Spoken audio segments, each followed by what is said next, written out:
Hey y'all, welcome back to Spirit of the Outdoors. We're going live. We're gonna wait for some people to get on.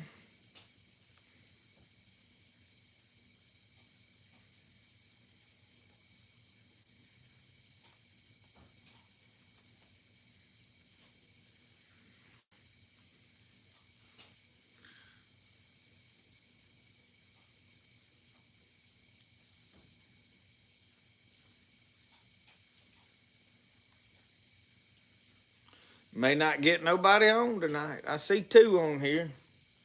They'll start popping in here shortly when it pops up.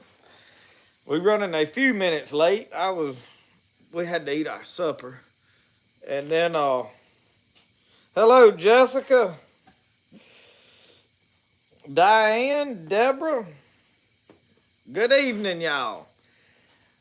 I had to eat my supper and get my belly full, and then we got an in-depth discussion, conversation in there, and we finished that up before I come out here and got started. And then my phone didn't want to cooperate. Hey, Michigan Prepper. And I had to restart my phone. I've been struggling with it all day today. It didn't want to act right. Weston, hey buddy, how you doing? Hunter Tucker. Oh, great, it's Amy. I'm gonna just call you Amy, but it's great to see you. Nora, John Easley, Hunter Tucker, hello from Mississippi. It is finally getting to be nice weather in Mississippi. I like overcast, drizzly weather. I don't know why. Now, I don't like it for extended periods of time, but I just like an overcast day. One thing, when you get in the woods, you can slip around in the woods without shadows bouncing around everywhere. That's one of the things. But it just feels like, fire building weather and all that. If it fits, it bakes. Happy Friday.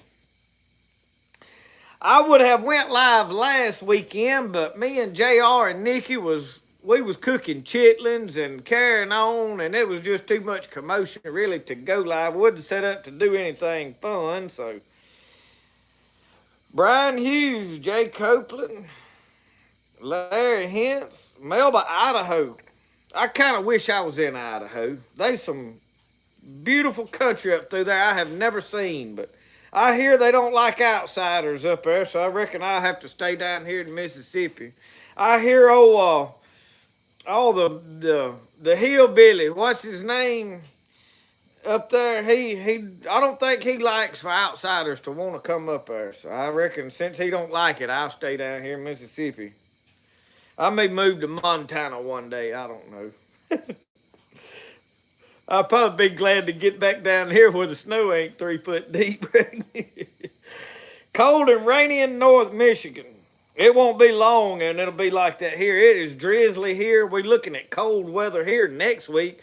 I think down in the 40s it looks like for most of the week. And so but hey, I'm probably going to cook a stew next Friday night.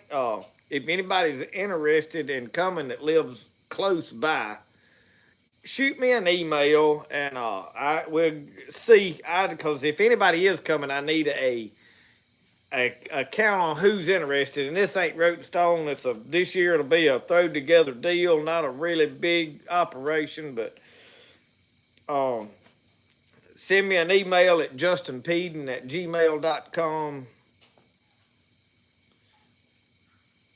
Watching Andy Griffith. Hey, I love me some Andy Griffith, JL327. Karen Ludwing, South Florida. Charlie Pickerel from Garland, Texas. Boy, we got people from all over this wonderful country. Tennessee Smoky, I'm glad you made it. Kenny Strainer, howdy from Missouri.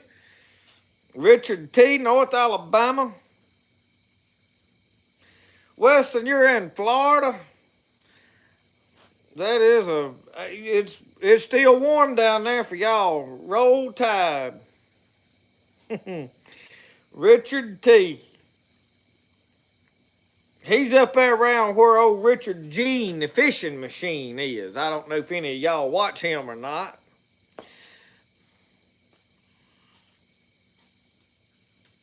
Yeah. Well, y'all, what do you want to chat about tonight? This is the show where you decide what we're going to carry on and talk about, and the conversation can go any direction. T Boyd, Prelude Recycled Paradise, Collinsville. I know where that's at. Be still and know. Pineville, Missouri. Man, T Boy, we are doing good. We're doing good. If I was any better, I'd be twins.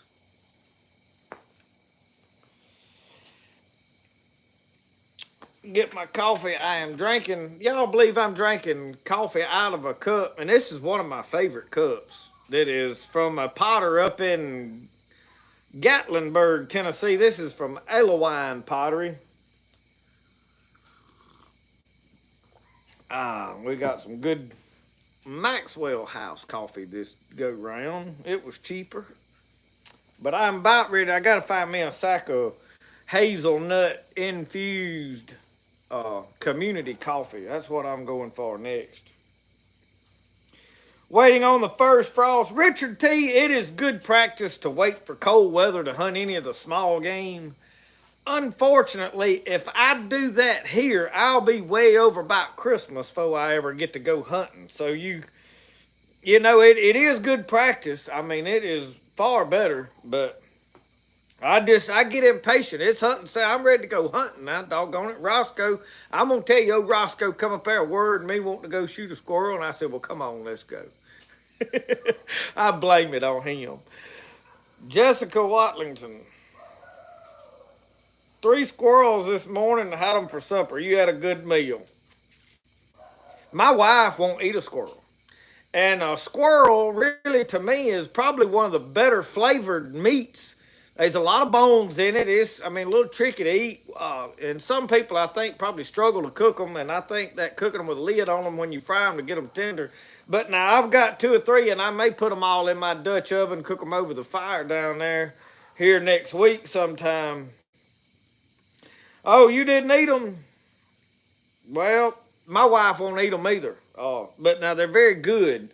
And I realize a lot of people are like, oh, it looks too much like a rat. And it does, you know, but sometimes you have to just eat stuff. I'm going to tell you, squirrel meat is good and beaver meat is good. Now, I've never had possum. I've ate coon a few times, and coon wasn't really good, but I probably didn't know exactly how to cook it. It just had a strong flavor.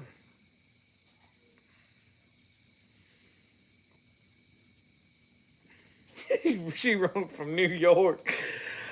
Yeah, Lord. I don't know why these some of these girls now they not like they used to. I heard my mom-in-law's probably gonna throw a fit when she hears this. Dad-in-law said when he first met her, said she used to hit a squirrel head on the top of the head with a spoon and eat the brains out of it. Now she won't eat squirrel at all. So, you know what happens to them? I think we've gotten too civilized. But squirrel meat is very good. Probably better than deer meat as far as flavor. But now you got to put deer meat on up because you can cook them big old deep fried steaks, and they, you know, I mean, it's just hard to beat. Diane, I have shot one out of the yard. Roscoe was treeing the other afternoon, and I was in the shed working on pottery, and he kept treeing, and I said, well, I'm going to try my flintlock out, and I stood there and loaded it up with black powder, and I went out there, and I smoked him right off there. And about the time I went out there and picked up my squirrel, and I had my flintlock in one hand, the barrel still smoking, and I blowed out that barrel good. And I had a squirrel in the other hand, and the UPS truck pulled up. So I run out there to meet him with a squirrel in one hand and a flintlock in the other. And he said I wasn't the first person that pulled a gun on him, but anyway. You going to process deer on video? I've got some videos of processing deer, and I probably will do another one just to do it. I don't really like to do a lot of blood and guts on the channel because I have a lot of people, good people that follow me that just kind of are put off by it.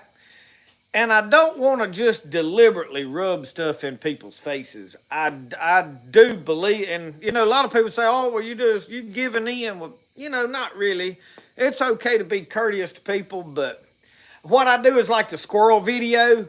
I'll make sure that somebody knows, hey, this is a skin and blood and guts video, so they don't watch it if they're put off by it. So that's kind of the way I do that and handle it. Because the people that like me for my garden or my medicinal plants, and they really not into eating animals, I respect that. I mean, I'm gonna eat them. I believe we're supposed to, and I'm going to. I'm not gonna force them to eat it, and so I'm gonna respect if they don't want to do it. As long as they'll respect me, I respect them, and I won't just put it in every video. And that's kind of the way I do it. But yeah, I'll probably be doing some uh, videos on processing probably various wild games. I know we usually skin a skunk and no telling what else. Larry Alexander, how are you tonight?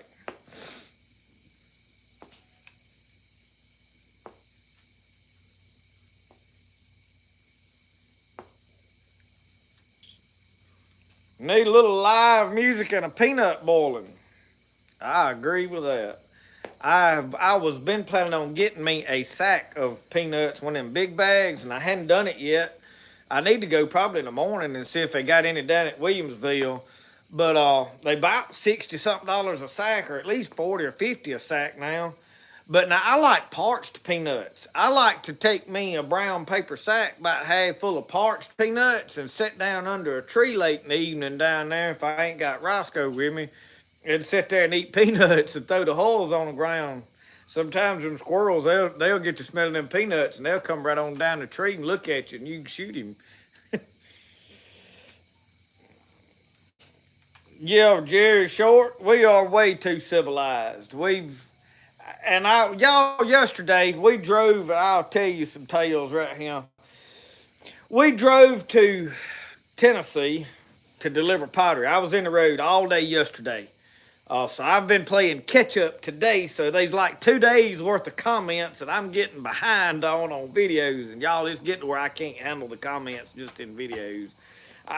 There's so much going on. But anyway, we rode all up through there. We had to go to Germantown, and then Memphis. That is the real wealthy part of Memphis, Tennessee, on the east side there.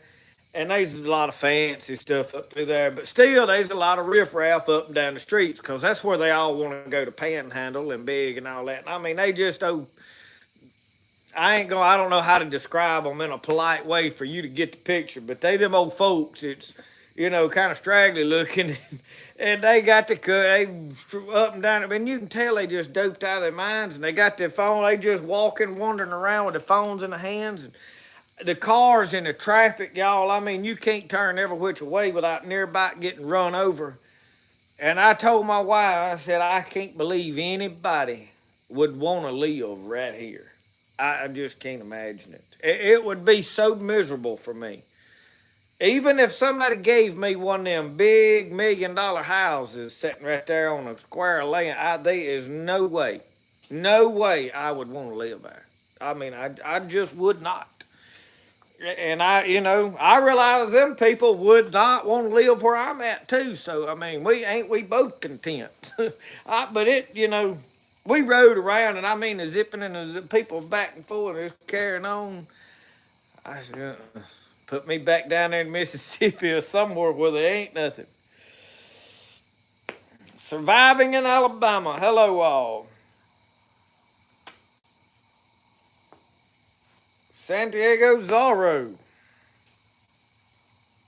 North Carolina.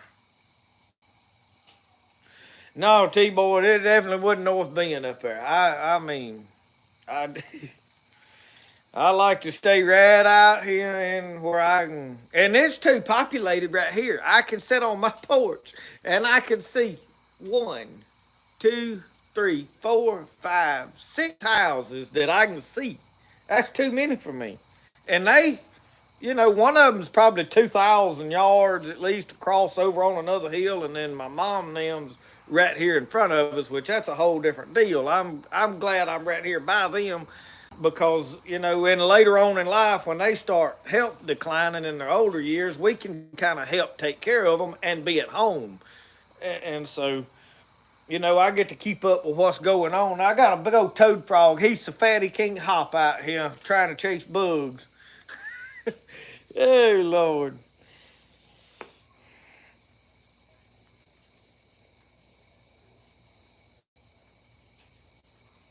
You did miss me last week, David Russian. We didn't go live last week. I thought about going live on Saturday, but I think I had something going on Saturday too, and I just didn't. I would like to be able to go live either Friday or Saturday every week, but y'all, sometimes I just with stuff going on, it's just not possible to do it really. And tonight, y'all, I'm telling you, I'm not gonna go 3 hours. I don't mind doing it, but it's, you know, there's no sense in it. Independent thinker Birmingham is disgusting. I'm gonna tell you now, Birmingham is not a bad place, but now if it rains in Birmingham, you can bet about half of folks over there is gonna have a fender bender. Because every time I have been through Birmingham and it was raining, I'd see 2 or 3 wrecks. I mean, it never failed.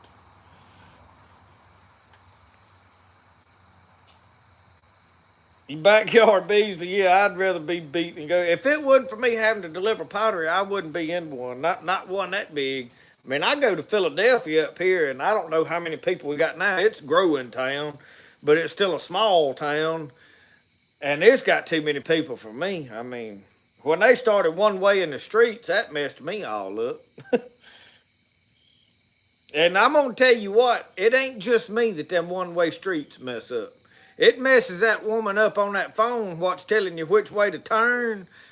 Oh, Siri, yeah, you put your map on and see, we don't never follow signs no more. We just kind of follow that little blue line, you know, whichever way it turns. And you look up in a minute and you don't know where you're at, but you have to follow that little blue line. And that's how we get from point A to point B now. Y'all do it too. You know you do. I used to could deliver pot, or no, I worked at a place up here in town, and I didn't know a whole lot about the town. I mean, I had rode around, knew parts of it, but I didn't know every bit of it. And I went to work at a landscaping place, and I got into the nursery side of it, and they did gifts and delivered potted plants, and we delivered bags of mulch. We delivered people's plants that they ordered, they called, and house plants and whatever else. I mean, they come up and buy big old water fountains and we deliver them, just whatever. And man, I had to learn. Well, all we'd have was an address, and and I finally figured out that streets run east and west, avenues run north and south. Odd was on one side of the street and even was on the other, and you would every now and then you'd find a mailbox that had a number on it or a house that had a house number, and you had to start counting off till you got down to the right one. And I used to could find my way around like that. I couldn't do that today to save me, I don't think.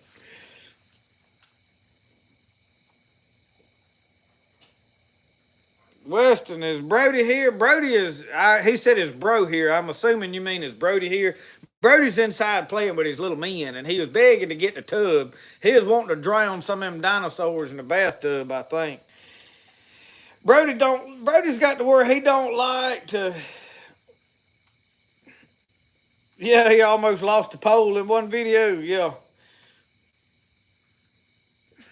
Boo Boo Bang Bang, how do you make the perfect tie-dyed shirt? You call J.R. Willis and Nikki and tell them you need a tie-dyed shirt. They will fix you up. Nikki will be on here in a little while, I guarantee you, when she realizes it. If not, go to J.R. Willis's channel and message them and tell them I sent you over there that you want a tie-dyed t-shirt. And if they need to sell it to you through me and my PayPal stuff, tell them to holler at me. We'll get you. But I figure she can do it some way or another. But they do some good tie-dyed shirts. She does a good job with it. Well, I guess JR does too. But anyway, what was I talking about? I done got all sidetracked.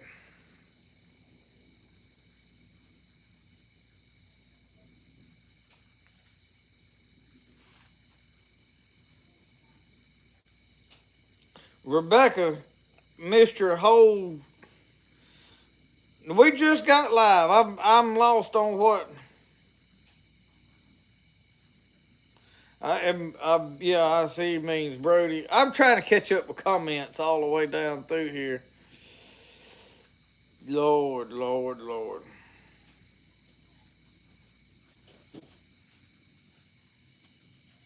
I was telling something and got sidetracked. Does anybody know what I was talking about?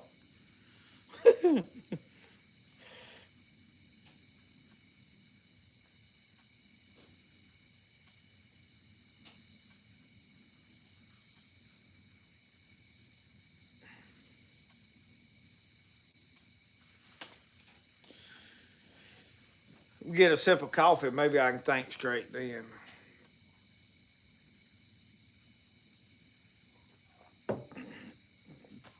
Independent thinker, you made your own personal firing range. I thought everywhere in rural country was a firing range. Yeah, hey, I'll lose my train of thought right in the middle of a sentence. It, especially if my mind spots another comment and it changes it, then I'll boom, I'm off somewhere. Bushcraft with a preacher. How are you tonight? Somebody will come up with what I was talking about.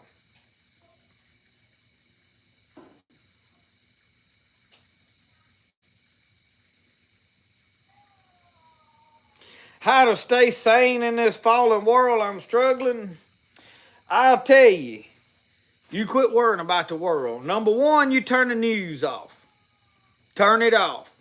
If you follow anybody that is strictly political, delete them. Leave it alone. If you feel like voting, go vote. I mean, you know, I ain't saying bury your head in the sand, but if you're going to stay sane in this world, you got to focus on you.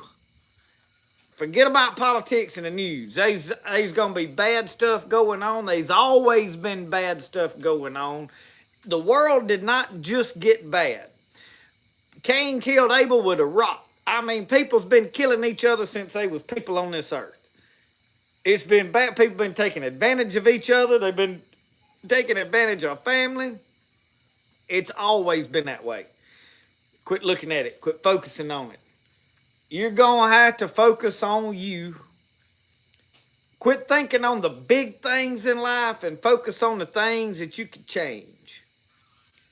If there's something in your life that's a problem that you have the power to work on, focus on that, work on it. Don't worry about the big things that you can't control. You know, like other people in your life, relationships. You can't make another person love you or make more money or whatever. That you just can't. Focus on you. Focus on your life and the little things. What really makes you happy? Find that. A lot of people don't know what makes them happy. Honest to God, buying and getting new stuff is a cheap thrill. That is not how you be happy. There's a lot of people, and it's not just women. A lot of people want to say, well, it's women, they want to go shopping. No, it's men too. The only way they get any happiness is by buying new stuff because, oh, I got something new. Look at what I got. And they feel good about that. That's cheap. That's not. You need to find experiences that you can do in your own yard. And number one, create a world at home that you enjoy being at home. I hate to leave this place because I got all of my stuff down there. I enjoy making pottery. I have made pottery all day today.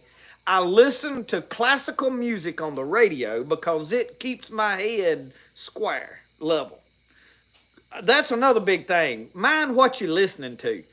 A lot of modern music is pumping your head full of messages that you don't even realize what they telling you, and it ain't good for you. Find a soothing music that puts you in a good mood, that is slow and relaxing, not this amped up, jumped up, whatever. I mean, it's bad. It's bad. But I created a world right here that I like. I like my plants. I like my gardens. I like my chickens. I like to hear my chickens crow. I like a warm cup of coffee or a goldenrod tea or rabbit tobacco tea. The satisfaction in the little things in life is what makes it rich. It's not the one big thing that I've got to work like a dog to get to, and then I've just got this thrill with it for just a little bit. Find the little things that make you happy every day and focus on that. And then the next thing is Jesus Christ. Jesus, Jesus, Jesus. There is no happiness in no other. When you get filled with the Holy Ghost, that is joy unspeakable. And it's real joy. It's not fake and made up, it's real joy. And I'm telling you from experience, I was a miserable dude. I stayed drunk because my life was miserable until I fell in love with Jesus Christ. And when he filled me with that spirit, I have been a different person and I have had happiness. I have had joy. And that is the next big key. Now, how many comments have I missed while I was preaching that little sermon? Y'all pass the offering plate now. I done preach my sermon. Oh, Lord. See where I had got to. I ain't too far off, I don't think. Oh, Brody wanted to drown. Oh, yeah, I was telling Brody he's in there wanting to get in the bathtub, drown his dinosaurs. Brody don't like to be on camera a whole lot no more. Y'all don't see Brody in a lot of videos. Brody's got focused on playing. Brody don't really like to come get on camera much. I mean, he likes to open these packages. Now, Roscoe seems to like to be on camera. He's got to go over here sticking there. Where you been? Y'all been chasing something? These two dogs come running up on the porch. Go find something else to do. So anyway,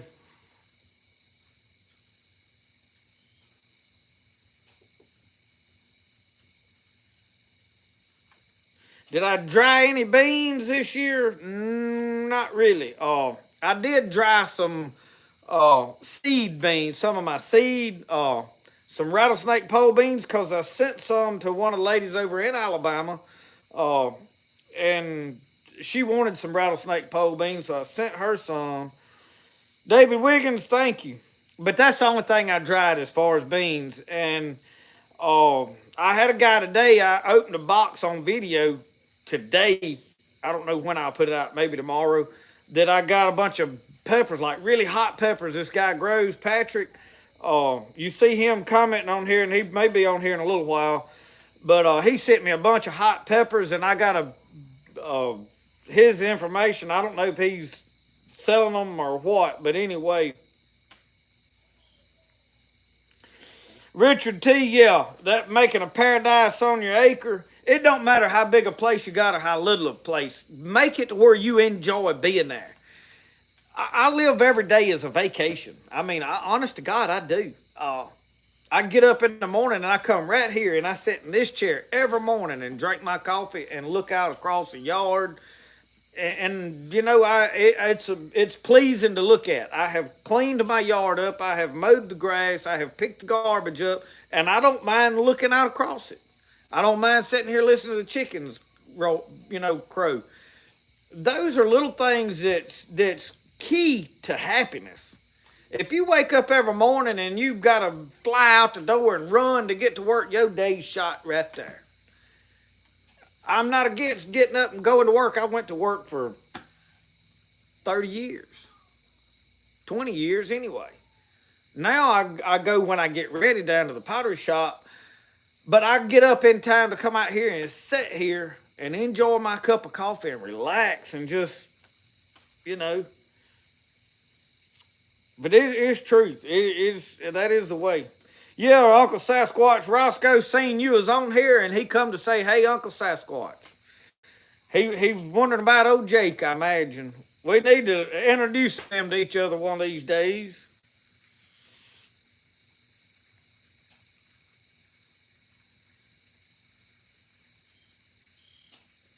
Yeah, Jerry Short. If you watch the news very much, it's depressing.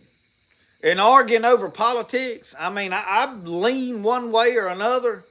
I keep that to myself. It ain't, because it's like Dolly Parton said, if you start standing up and telling what side of politics you're on, you'll lose half your audience. I mean, that's common sense. These musicians and celebrities, I mean, it's obvious that everybody's got an opinion, but I'm no expert on politics.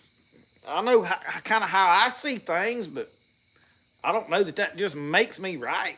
So I leave it alone. I don't know that much about how to run a country. Otherwise, I might be up there trying to tell them what to do. There's times that I think I could tell them how to do a little better than what they're doing, but you know, if I did, it might wind up in the worst mess it's in now. I just leave it alone. I mean, but you know, politics is another thing. People get fighting mad and argue over it, and usually both of them's wrong.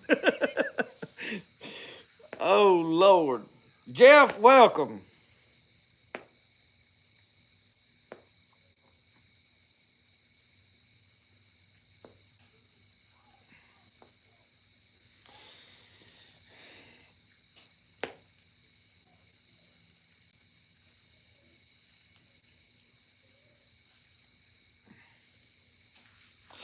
Rebecca, you gonna work? It don't matter what. Like me, we work for ourselves. When you get you need to. Everybody needs to run their own business at least one time in their life, and realize if they would do that, then they would not be bothered about how much some of these people make that own these big companies. Because I wouldn't trade places with some of them to have to run all of that mess for nothing in the world. Now, once you get it big enough that you can hire somebody to run it for you that is capable of running, and you get things running in a smooth order where you can just step away and collect, now that's a whole different ball of wax. But we talking about when you having to run it. Everybody needs to run their own business because it is, you work from can to can't.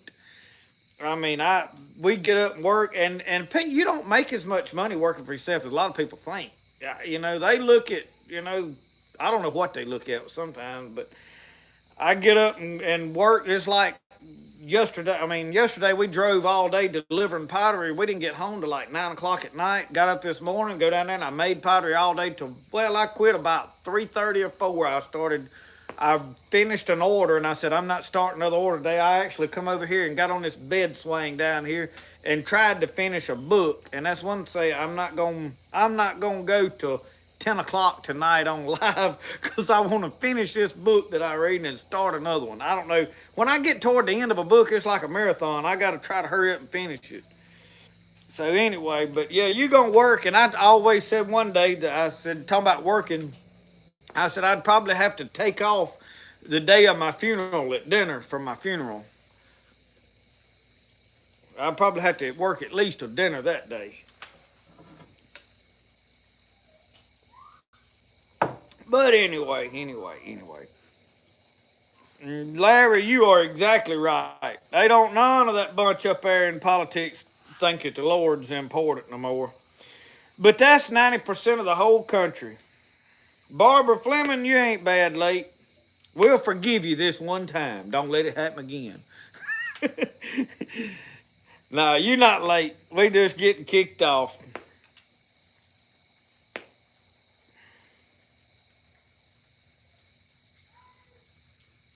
Backyard Bees, sound like you got it made. If you 350 yards from the river, you got it. You got it whooped. Jerry Short, you are exactly right. If they see the neighbor buy something new, it ain't long they get to thinking, man, I need one of them. I need one of them bad. And the more you think on it, the more you need it. And you start thinking, how'd I get along this many years? It's like that Polaris Ranger around there. I bought that thing in 2015, and we use it every day. And I talked about it in the video today. I sat out there because I had some people comment, you know, how much of a hypocrite I was about having that buggy and telling people they didn't need to buy a bunch of stuff. But I didn't buy the buggy to impress the neighbors on what I had. I bought it because we use it, and I have to have it to get on this management area down here where I hunt some. They require you to have an ATV to be on that property. You can't take a pickup on it during hunting season. During the summer, you can drive down to the boat ramp, but you've got to have an ATV. Well, my four-wheeler was tore up. Well, it was either buy a $10,000 four-wheeler or a $20,000 buggy. Otherwise, if I just had a deer camp private land somewhere, I would have bought a Jeep, a used Jeep, and that would have been the thing. But, you know, it is what it is. But a lot of people, they see the neighbor buy something. Oh man, I got to have one of them. And I mean, the buggy, like I said, now I sit here and wonder how in the world I make it without it all of me. I mean, how'd I get anything done? Because I use it every day. But you see the neighbor get something new, and you get to thinking, man, I want one of them. It's contagious, and we all struggle with it. I mean, it ain't like throw rocks at somebody for doing it. We all a little bit guilty. We have to fight that. I get to looking at something and be like, what in the world I'm gonna do with that? I don't got no business. My brother's got a good philosophy. He says if you see something on the impulse you want, he said wait 3 days. He said if in 3 days you still want it, he said then it's worth considering buying. But he said it helps you not to buy those impulse things that you just say, oh man, I want that because I saw it. That's a good practice.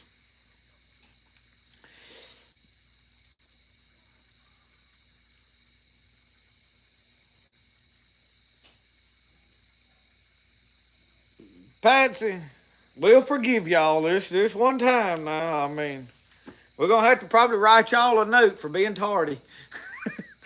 That's what I had to do at school when I was late. Lee Brown, I seen where you said that. What is hitchhikers? Are you talking about like what we call beggar lice? If that's what you're talking about, beggar lice is them little flat seed looking things that stick all to your clothes.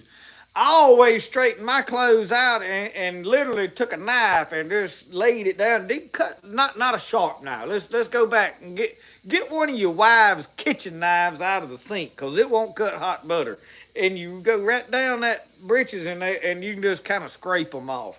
That's the best way because if you stand there and just try to rake them with your hand, you just beat yourself to death.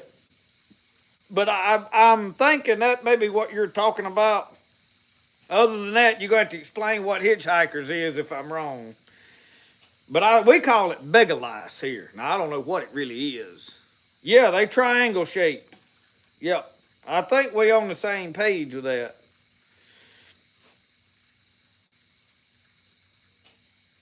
Well, Larry, we're not going to be on here no great long while tonight.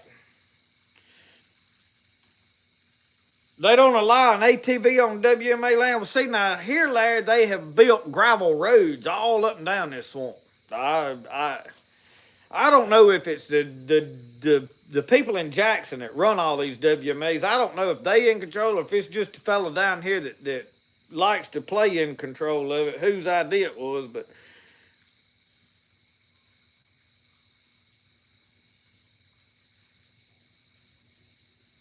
Jeff, you tell old Ted Nugent not to be trying to steal my spirit of the outdoors. He's spirit of the wild, and I know people confuse us. You tell him if any of my people drift over to his channel to send them back to me now. But I do. I like old Ted Nugent. He's a good guy. Some people think I got my idea for my channel from him, and it had nothing to do with him and what he's doing. I knew about him, but his is spirit of the wild, and he's a good guy, but mine is Spirit of the Outdoor. I come up with it pretty much all on my own. And after I done it, I realized somebody had a radio show, I think, Spirit of the Outdoors at one time. Sarah, people either love my accent or hate it. There's no well they might be a little in between, but as far as comments about it, it's either I love it or I hate it. I'm sure there's some people that ain't said nothing that just oh well, and probably some of you talk like I do and don't even notice it. But uh, I try to make everything entertaining. I am an entertainer by nature. I just as a kid I wanted to make people laugh, and I just be me. Now sometimes I get to carrying on and it gets a little worse, but I don't really purposely try to change my accent or try to talk country or southern. I just be me. I can't help it. Kyle said he thinks them little things beggar lice is edible. I don't know if they are or not. I know the cleavers are. You may be thinking about cleavers, the plant. It's different than what beggar lice is.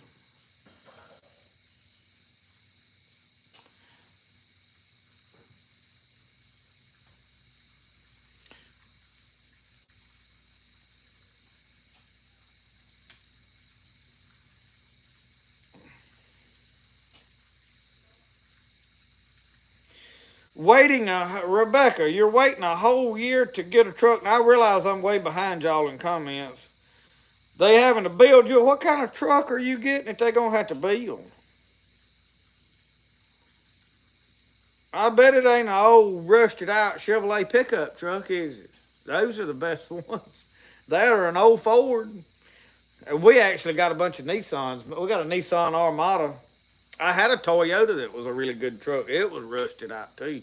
I like old vehicles though. I'm not crazy about. I don't want nothing with all these gadgets and bells and whistles in there. I really don't. All that stuff just tears up and quits and goes to not working after a few years, or it seems like it does him for me.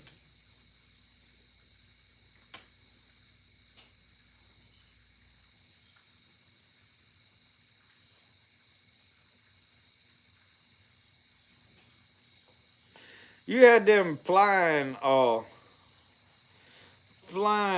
biting gnats eating you up.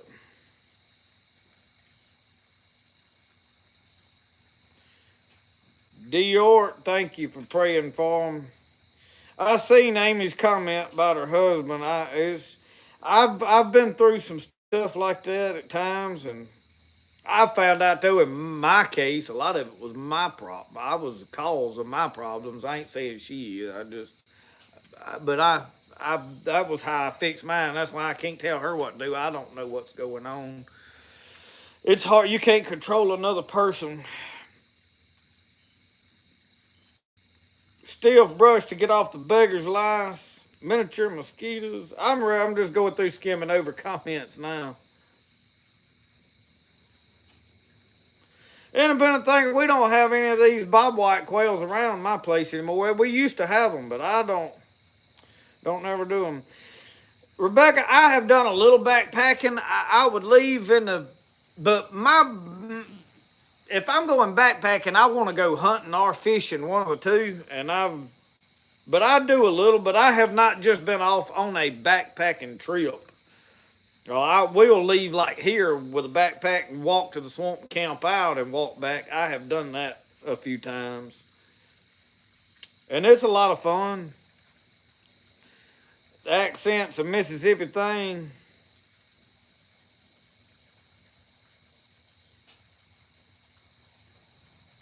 Thank you, Faith Barbara. Backpack the Grand Canyons, Shepherd's Purse.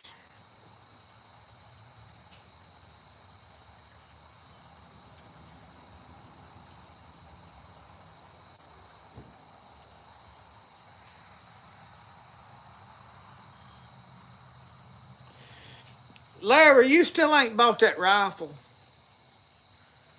I don't know what the Lord's done told you several times to buy that gun. It's been on your mind more than 3 days. I think me and Uncle Sasquatch agree. It's time for you to take that home. And if you don't like it, I'll send you. Already got my address. I'll show you how to use it. Rebecca, thank you. Talking about the scripture, that's what's in my heart to do.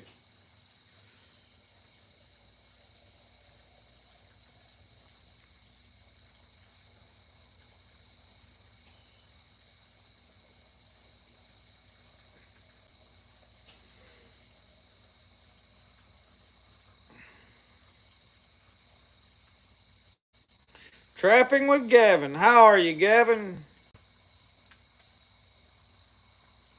All right, I about got all. I'm sitting here reading through comments, so I about got caught up on what I was talking about. Is it worth turning a cap lock into a flintlock? Independent thinker, I've got the same question in my mind too, because I've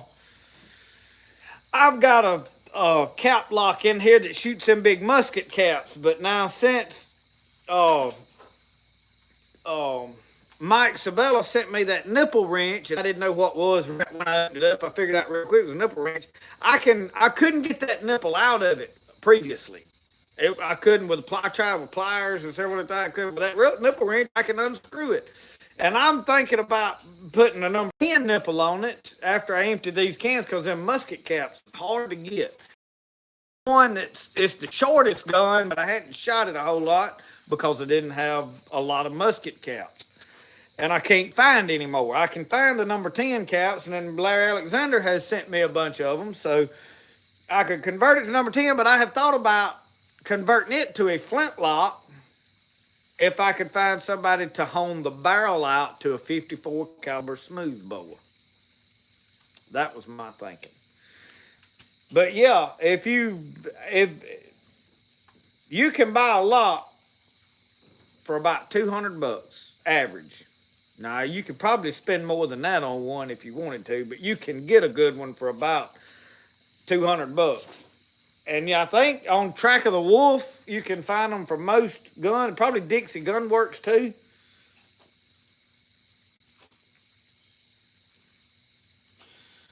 Well, independent thinker, I'll get you my address and you send me the musket caps because I got one that'll fit. I've threatened changing it because I've got a 1.5 tens to fit it. Fat Tree Rat Hunter, welcome.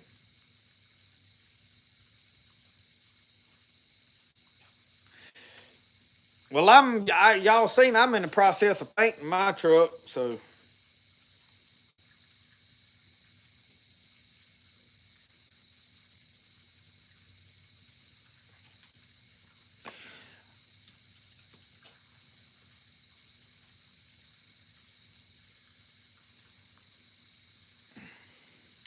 Rebecca, you can take that little 22 semi-automatic Ruger and kill just about anything in the southeastern United States. And I'm sure pretty much most everywhere else. Now, I wouldn't go to trying to shoot at buffalo and elk and such as that with it, but I know you can kill white-tailed deer with it. I just don't ask me how I know, but I'm certain you can.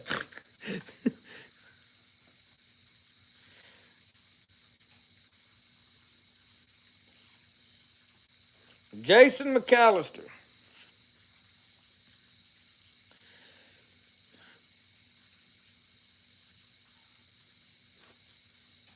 Yeah, Larry, you've got a 54 that uses musket caps. Well, I have a nipple wrench now that'll unscrew that nipple, and we can order from one of these places a number 10 cap to put on it, convert it over.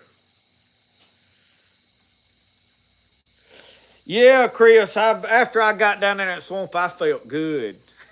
And I got to feeling a little poorly today, and I started to get my fishing pole and go down there and fish. I just knew I'd feel better if I went fishing.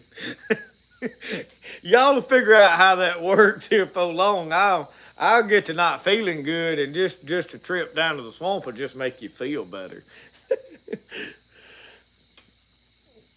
Richard T, I ought not say this, but my wilder days when I was doing a little of that hunting with a one-eyed beagle, late one evening, I have killed them with a 22, several of them. Greg, I am painting it duck boat drab. Premier Paints, and I think I don't know where that company's at, but maybe in Ohio. I don't remember. I'll have to look at the packing slip where they sent me the gallon of paint. It's basically a olive green, OD green, olive drab, but they call it duck boat drab. It's a little darker. It's not going to be that bright green. It's going to be a deep, dark green, flat green. And I've got the truck completely sanded down, and I backed it out in the rain and let the rain wash all the dirt off of it. And but I have about decided I am going to get some Bondo, and I'm going to try to slick up some areas because I know if I paint it and it does turn out like the paint turns out good, then I'm going to sit there and go, no, why didn't you straighten that body out a few spots? So I'm going to paint the old truck. It's a good truck. The interior needs some work. The driver's seat mainly is the only one that needs recovering. I know a woman that can do that for me. She's right here local, does upholstery work. She's good at it, but I don't know what I would. Anyway, he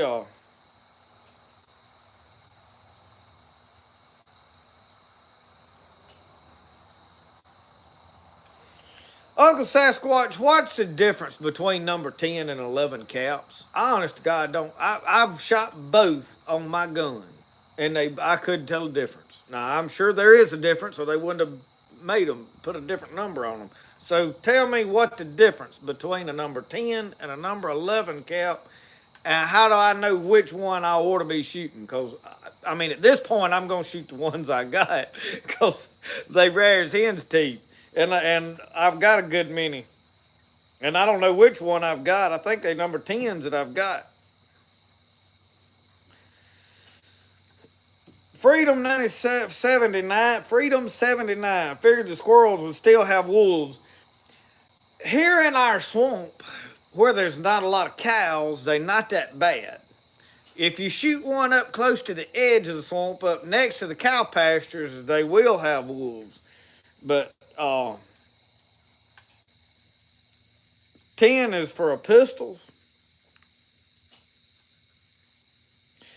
Boo boo bang bang, I'm with you. One is the difference. I'm with you right there. I think you got it.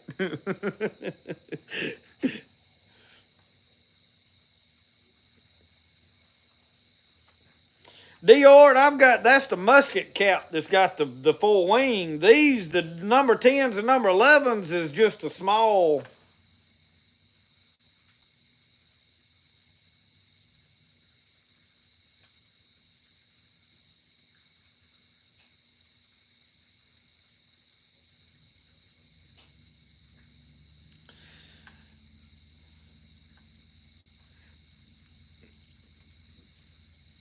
So it's basically the diameter of the cap itself. The number 11 is a little bit larger. Yeah, percussion caps. I'm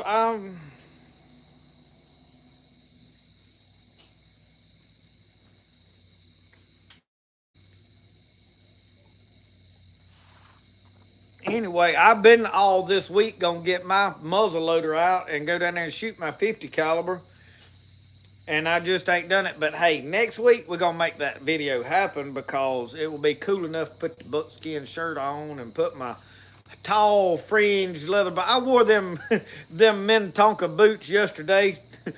And this big knife on the side of my hip, y'all, I had it flopping on the side of my hip. My fringed boots all up to my knees, and I went right downtown Germantown and delivered pottery in them. We walked around thrift stores up there, and people was looking at me. This one black lady come up there. She said, "I love your boots." I said, "Well, thank you." And I know they was walking around taking pictures of me. I'll probably be in all kind of reels on Instagram and TikTok because I know they was trying to secretly film. That one old boy, he was trying to look like he was doing something on his phone, but I know he was trying to follow me around with it. So anyway, we're gonna get all that on, and we're gonna dress up in buckskin and shoot that black powder. I'm itching to do that.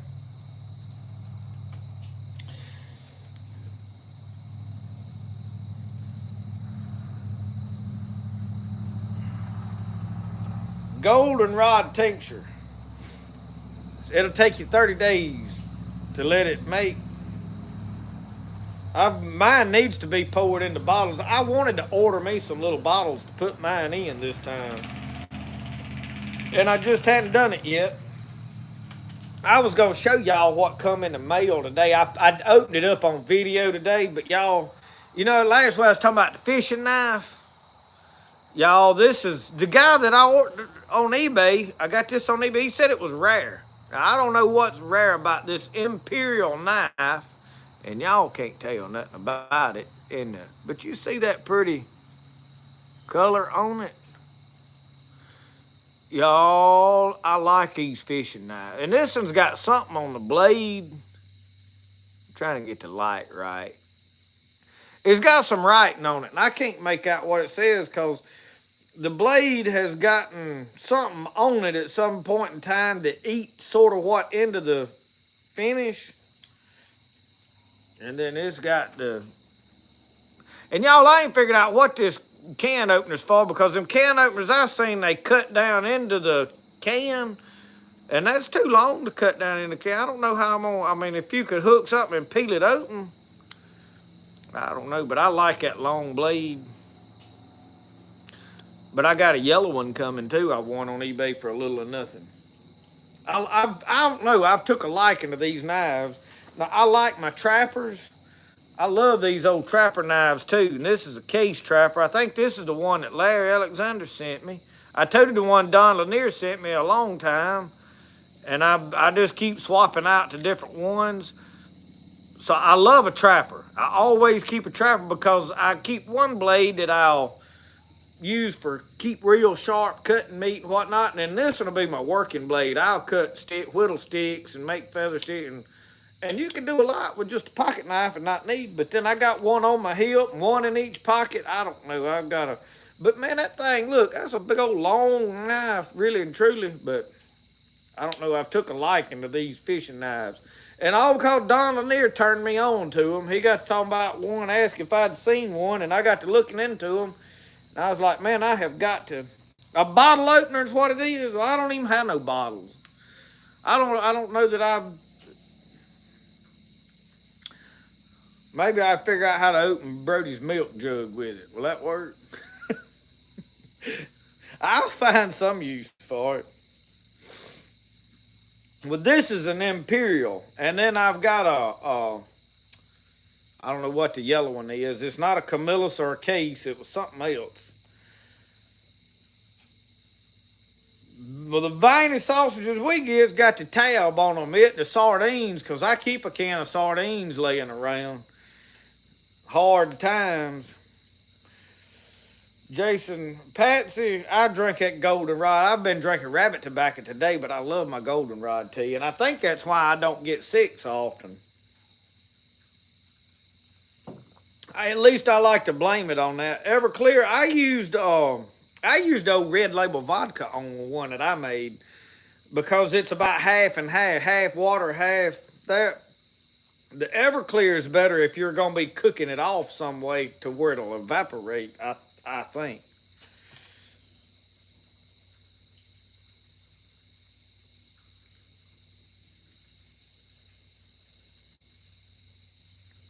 Jeff, I have not done the members super chat thing yet. I have struggled with it. I have had people that just wanted to send me a thank you gift. I have given my address and they've done that. I have not opened up super chat and all that stuff. I really don't know how it works. I mean, if several people says I need to do that to where they could support me, I might would do it. I mean, because every little bit that you get coming in helps. And I mentioned this, y'all, and I'm gonna mention it again.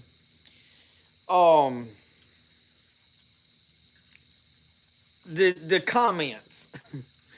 I love to talk to y'all. I love to sit down and reply to every comment. I do. I enjoy that because that is my character.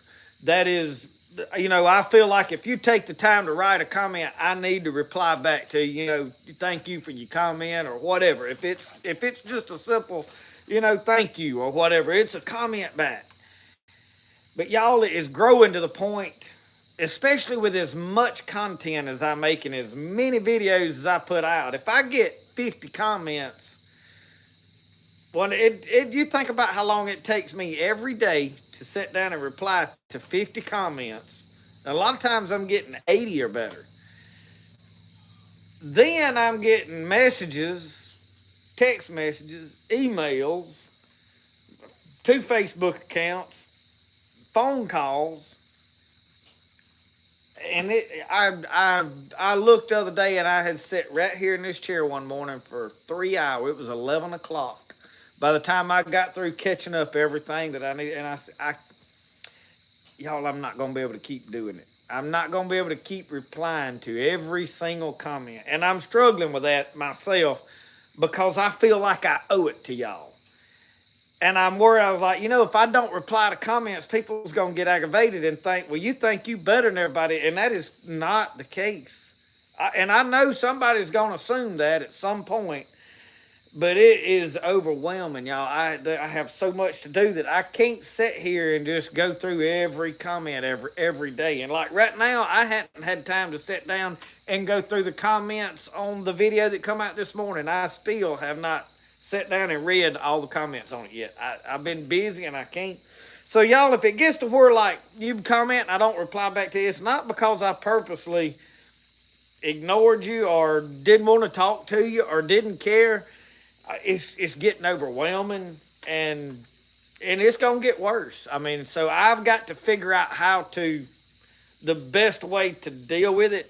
And if I put a heart on there, I read your comment, so I'm probably gonna go to doing that.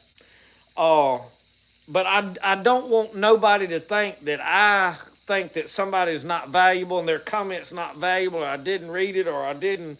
I mean, I just because all of you are important. Every one of you that comment, I appreciate it. And if it wasn't for y'all commenting and liking and motivate me, I wouldn't be where I'm at right now.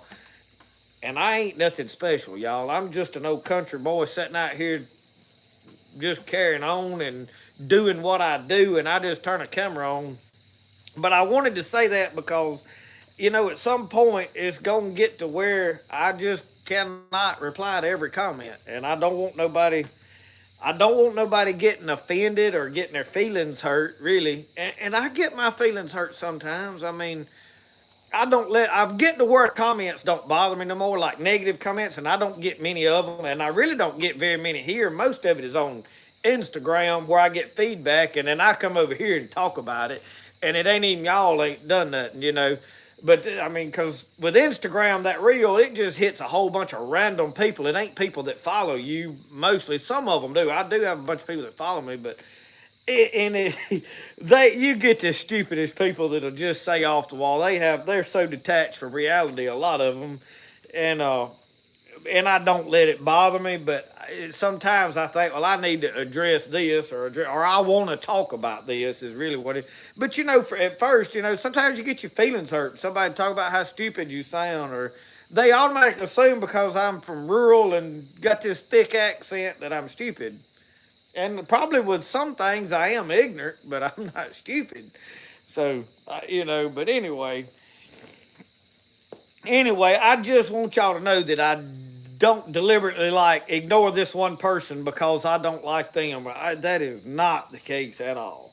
And if there's something important you need to get up with me about and I don't reply to your comment, come at me again with it. Especially like if you message me on Facebook or on something and you need to talk to me about something and I don't reply to it, send me another message. Make that notification ding again. It's not like I'm going to think, oh, God, they worried me to death. I promise you, it ain't like that, okay?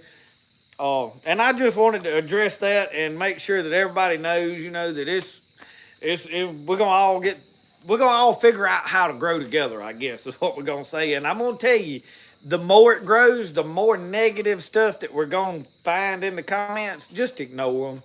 Y'all don't have to defend me. I mean, I know some of you want to go to bat for me, but you don't have to do that. When they comment, usually I just ignore them, let them go. I mean, I had one guy get on the other day, and he said, "You ain't a preacher. You need to let go." He said, "You need to quit trying to tell people what to do and just go back to your homestead and stuff." And it kind of burnt me, and I told, "Yeah, I am a preacher and an anointed one too."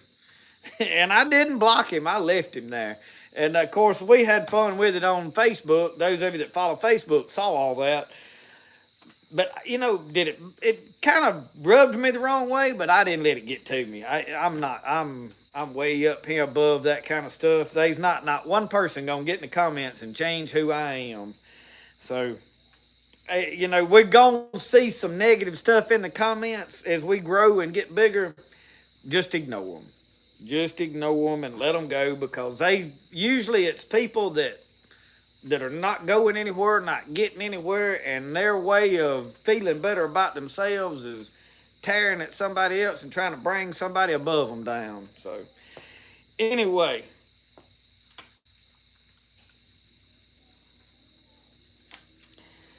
Now let me get back to the comments. See where we at. Oh, Kyle, they know them that call me stupid probably don't know any of the Latin that I use in my medicinal plant videos. They've skipped all of that. Oh Lord. Francisco, it gets overwhelming and like the other day I finished Matthew Presley's knife. He ordered a knife, y'all, back in the spring when I dropped Jonah in the creek. He was got in the list. Hey, I want one of those knives, and I just sent him his knife day before yesterday or something. But I emailed him, hey, I got your knife made. I need a PayPal, thing to pay for it. It was like 2 days before one of them replied back, and I think the girls handle their emailing stuff. In fact, I emailed Corey Presley first, and it was like 2 days before the reply back. And that didn't bother me because I understand they getting so much traffic. They got hundreds of thousands of subscribers between the two channels, and it's huge. And I understand they get 500 comments on one video, and there's no way that they can answer all of that stuff. It's just there's no possible way. And so, it was 2 days before I got a reply back, and it's about a knife that he's bought, wanting to pay for. So I know he's not just ignoring me or them, any of them. That's just how it is. So, as this grows, it can get overwhelming, and I can't imagine how they're handling. I really, at some point, I'm going to sit down and talk to some of them like, all right, how do y'all managing all this? Because, I mean,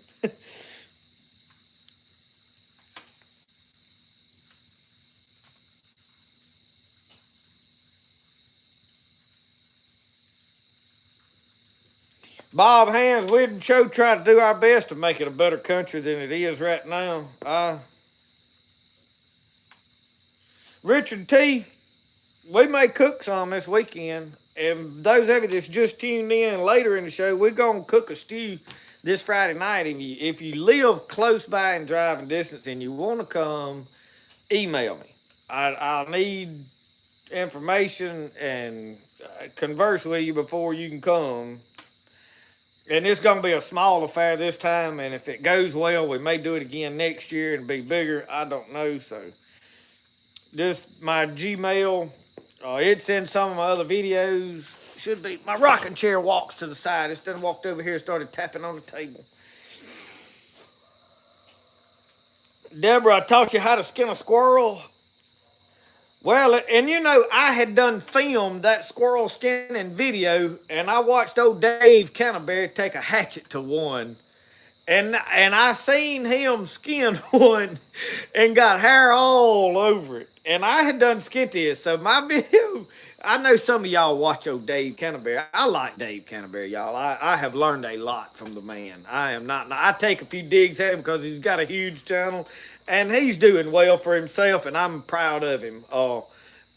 I like to pick at him sometimes because there's some things that me and him just we don't have the same opinion on. Don't make one of us wrong, but I seen him skin that squirrel, and he had hair all over everywhere when he got through. I mean, I didn't comment on it and tell him he did. I mean, you just and he probably helped some people that didn't know anything about it because there's a whole bunch of comments about that's the way to do it and all, and I'm like, okay. Yeah, Uncle Sasquatch, I know you know because I know I have found some of your messages in my inbox on Facebook that had been sitting there 2 days before I noticed them. I'm going to tell y'all, Facebook is one of the last things I check. I really do. I put my stuff on there. I check the notifications on the comments, but the messages on it is usually over last. And then, I don't know. And my personal Facebook is the dead last thing that I look at. And some days it's like 3 or 4 days before I pull them up and look at them. It just, you just can't do it. It ain't about people don't want to. And, there's been times that I've messaged or commented on some of the bigger channels, people that I followed, and I got my feelings hurt because they didn't reply. And I was, well, they just think, I mean, I get it. I know. So now I understand why they didn't. They probably never saw it, you know. So it'll be all right. We'll all get through it together. If nothing else, we take days like today where I sit here and do nothing but read comments, questions you have, and we talk about it. And maybe this is part of me helping make up for where we're gonna lose out in some of the comments. If somebody has a serious question in the comment, I do try to make sure I get that. And you know, a lot of the hey, good video, great video, all that stuff, those are the things that I'm probably not going to reply to, because I mean, I see you said that and I appreciate you making that comment. I'll put a heart on it, and that's me saying thank you for commenting on it back, because you commenting helps the video. So understand, I mean, we both know that when you comment on it, it helps the video. So, you know, Medicine Man, I am not a fan of dumplings. Y'all don't throw nothing at me. I'm an old Southern boy, and probably the only one that ain't crazy about dumplings. And I'm talking about chicken dumplings, any kind of dumplings. Now, I can eat them. But when I look at a pot of dumplings, and my brother and my sister love them, my wife loves them, and she gets mad because she don't never get to cook any because she knows I just don't like them. Now, if she cooks them, I eat them, okay? I'm not one of them people that if you eat that, I ain't eating that nasty meat. I'll eat anything you cook and put on the table.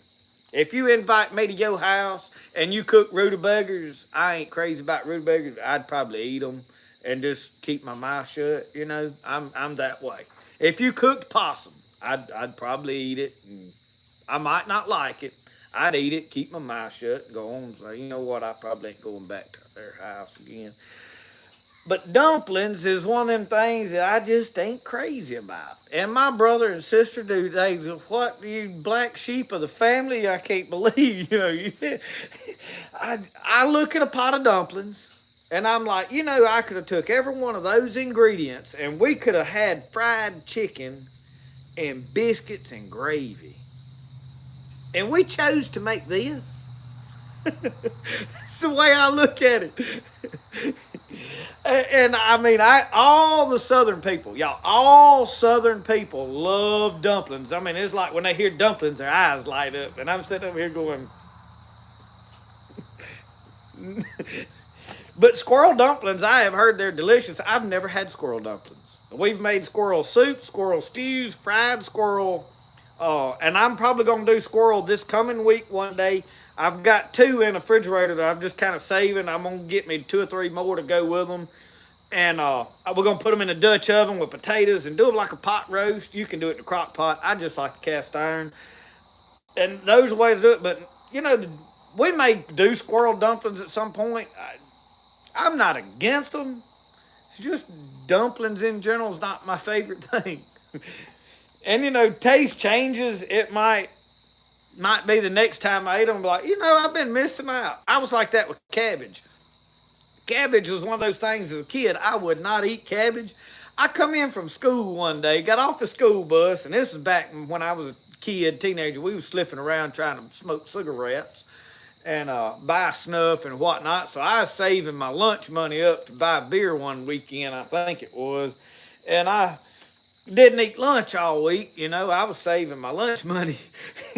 And I come home from school and I was starved. And there was a pot sitting on the stove over there just to steam. And when I got off that school bus, and boy, I run over there and popped the lid off and stuck my head over, and that boiled cabbage come up there and hit me in the face.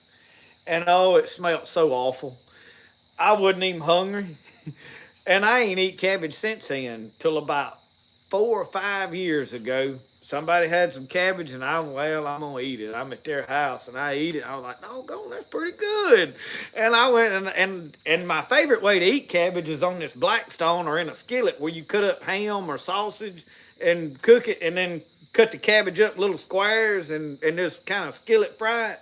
I love it that way. So you know that's kind of the way that stuff goes.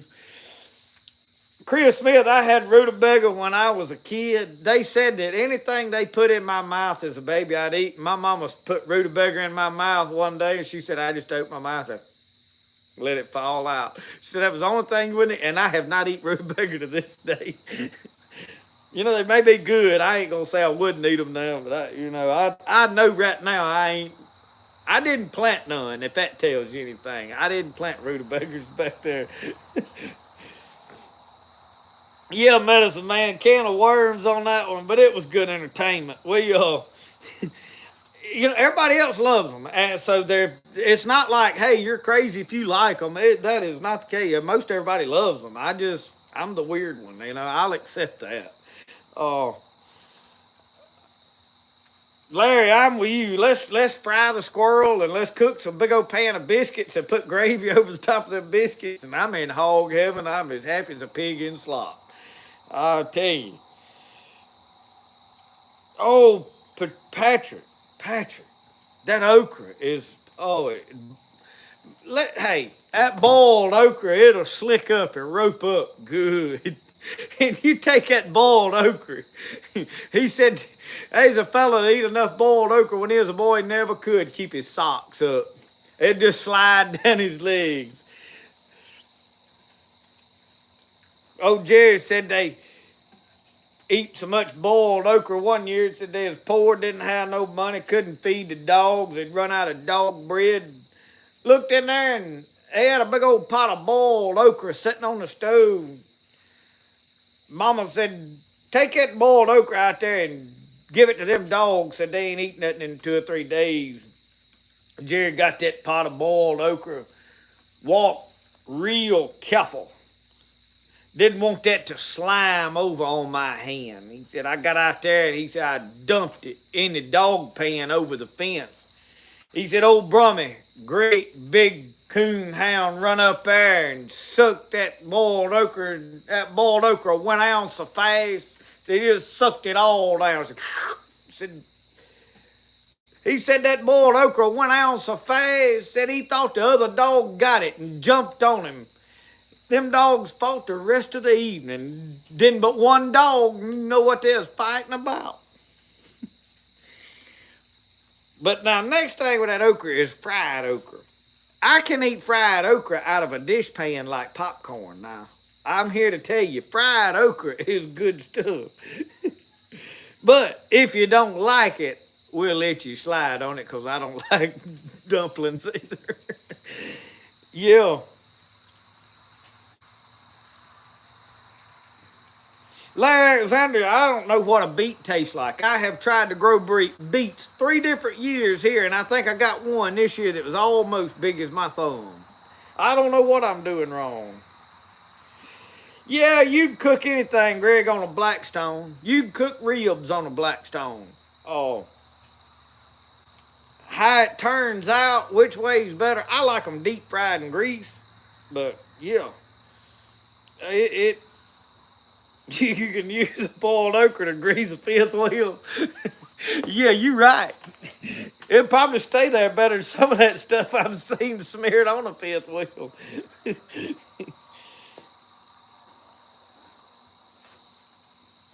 Makes a good thickener for gumbo. Any of you South Louisiana boys is good familiar with gumbo. I want to know how much filet you put on there because I need to go harvest some leaves off my sassafras trees and put it on the dehydrator for a gumbo. And I need to know about how much gumbo goes in, say, a gallon of, how much filet goes in a gallon of gumbo. We'll just say a gallon to be safe. Somebody will know how much to put in there. Oh, Hank Williams talked about that filet gumbo.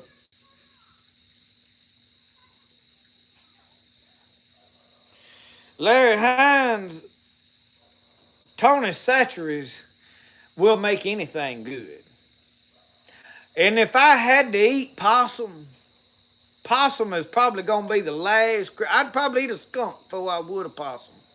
Because we had a big fat one laying down here at the end of the driveway when we come in last night. And they all mentioned that we needed to get it and cook it. And I didn't.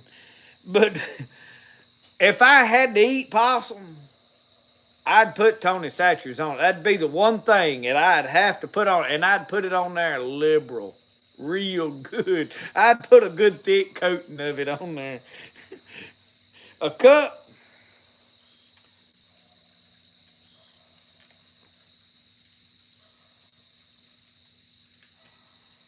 You got to look at it and guess. That's what I do.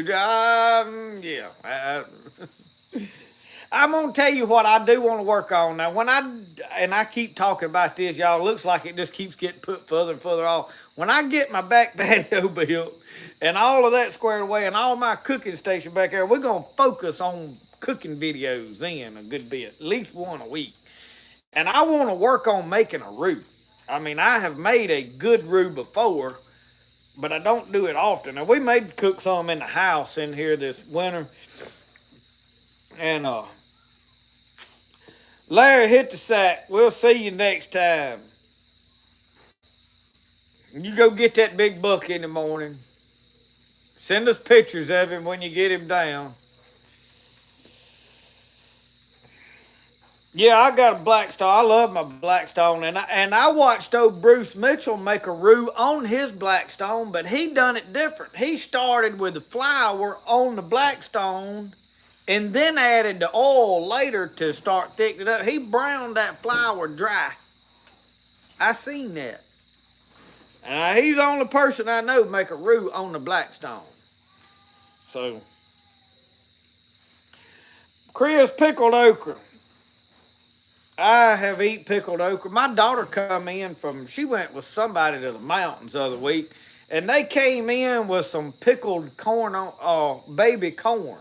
I mean, it was still on the cob, about that long. And she come over at me with it. Yeah, you want to try this? And it was pretty good.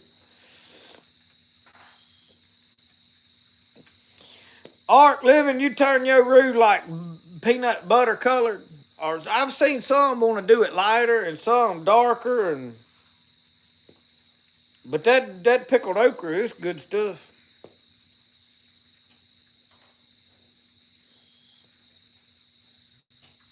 Now you got to stand there in that spoon and stir in that roux when you making it. Michigan Prepper, I feel like I agree with you. I mean, a possum's gonna be about the last critter I eat. I ain't gonna sit here and say I won't never eat one, because I'm gonna tell you, and times get hard, this old boy right here, this child gonna eat something. And if it's possum, we're gonna eat possum. I sure ain't finna starve to death because of my pride.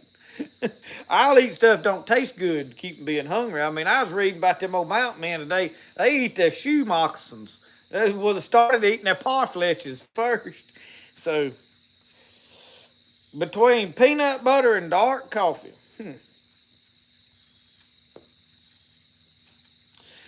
You listen to the podcast, JL. I listened to it yesterday on the way up to Tennessee, an hour and a half worth of jabbering.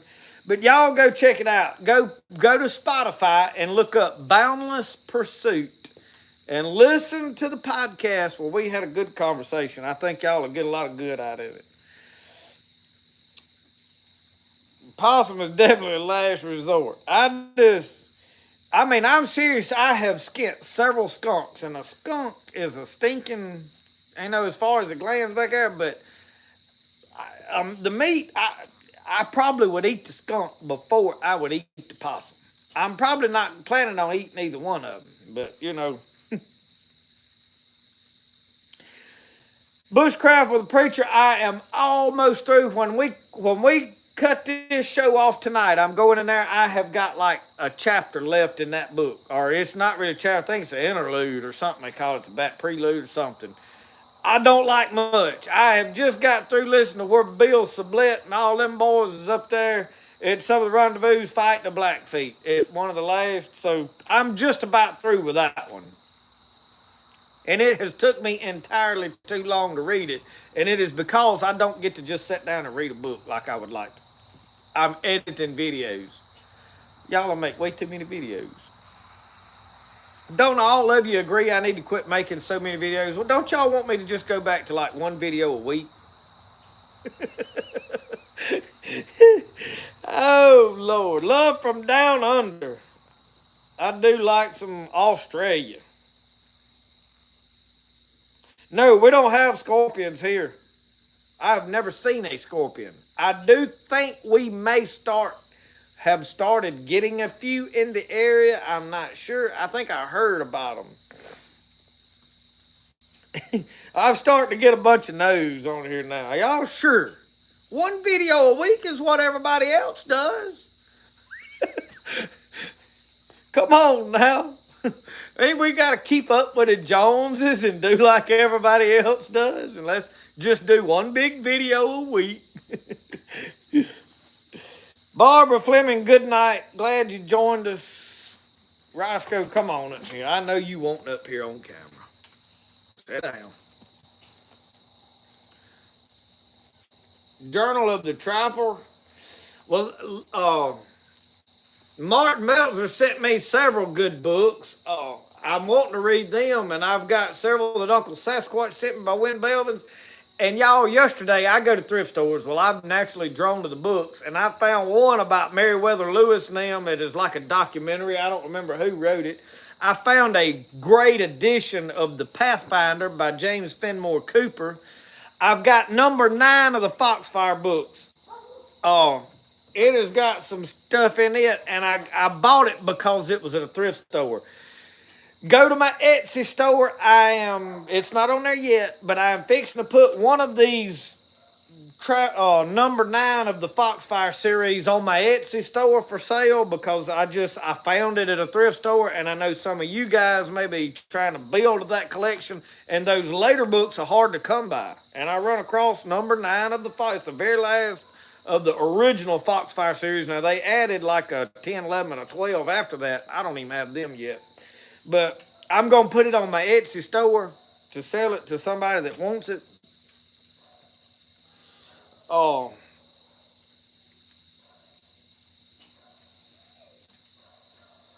Lauderdale County, you have seen scorpions? I knew they were getting in the area. I have never seen one.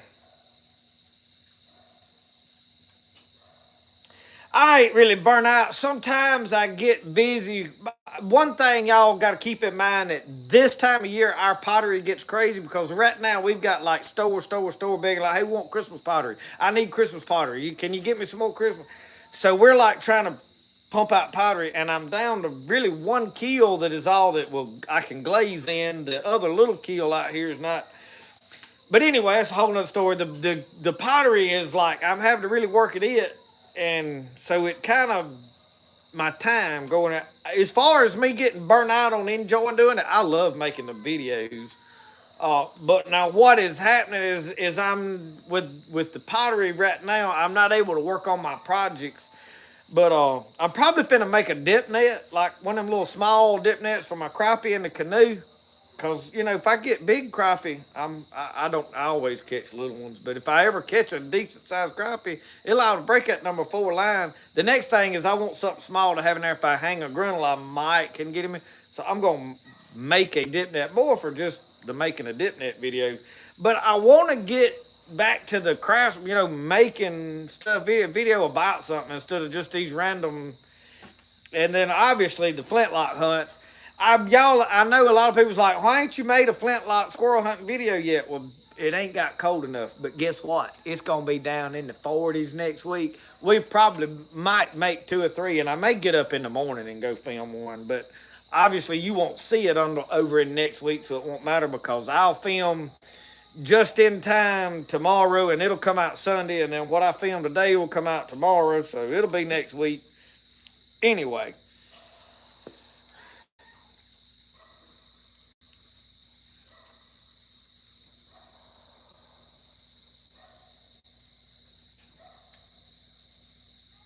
Thank you, Tennessee Smokey. Thank you, Charles Lucas. I think everybody says more videos, more chicken videos. I've started to film a chicken video. I'm working on my feed to make them lay, and I've got them back laying. But my big pen is they're not laying good. All the other smaller pens are starting to lay. I started putting high protein dog food in there because the reason everybody's chickens are not laying like this time of year, they all went back to this. Oh, the government's putting something in a layer. No, that ain't what's happening. They're molting. So they went out of this real hot weather, especially in our area. The weather's been really hot. And then they start molting and they're trying to regrow them new feathers. So it requires a lot of protein in their feed to be able to lay an egg. So, but anyway, Roscoe's down there treeing something. I hear him barking. I don't know what he's after. Probably a possum down there somewhere. Shiner Brock Brewery. Thank you. Thank you. High five back to you. I'll have to check what that is.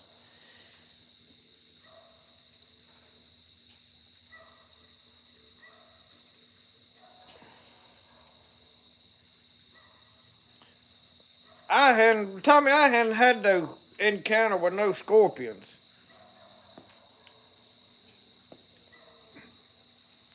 You're down around Lauderdale. Tommy, you gonna come up here next weekend if I cook a stew?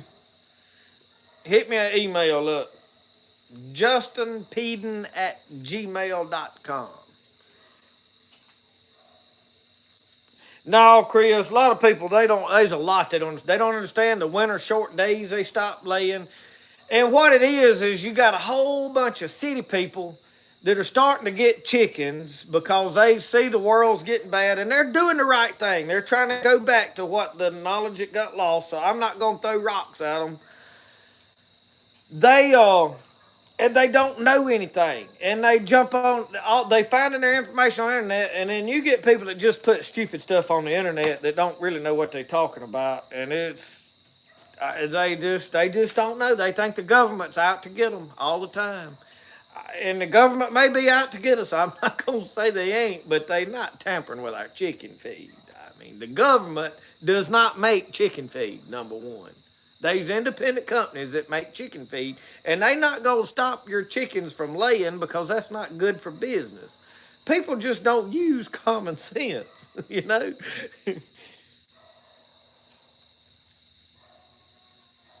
Jason, if you started walking right now, you could probably make it. You might be tuckered out time you got here though. A favorite breed of chicken, I like my Americanas as far as egg layers. I like my game fowl to hear crow and just look at. Uh, None of them are fit to eat. Which I hadn't tried to eat one of the Americanas, but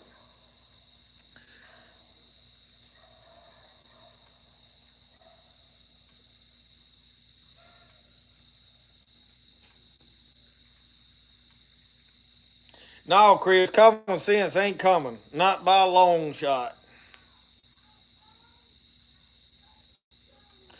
Bushcraft, the Easter egger chickens is really close to these Americanas that I've got. In fact, I let some of my pure Americanas get crossbred with some Rhode Island Reds or something. I don't know what, and they become Easter eggers because what they do start laying off-colored eggs. Same chicken looks the same as the ones I got. Got the little ears.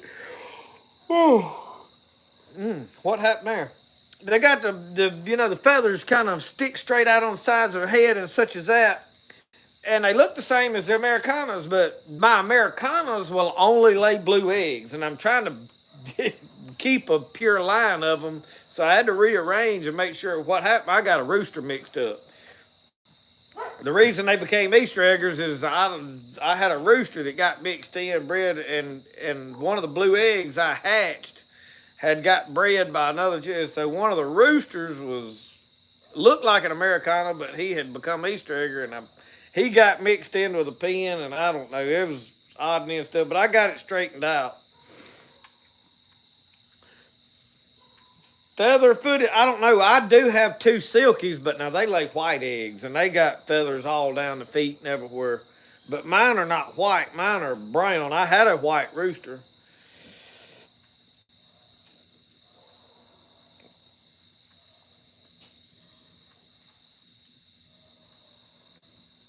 Caleb, that boy, he liked that shirt now. That lady she made us that shirt, and it's got the cooler opens. It's like a little pocket, and he can put the fishes. She stitched several little fish together. The neatest little thing. He was tickled.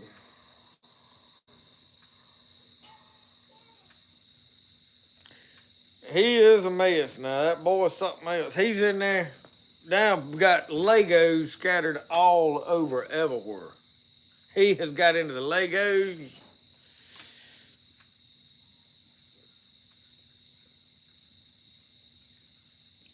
Chris, Americana and Easter eggers started out the same thing. The Easter eggers just got impurely bred and started laying off-colored eggs.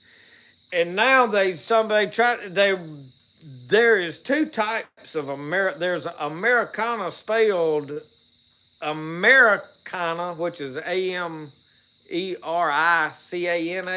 and then there's the Americana Americuna or something.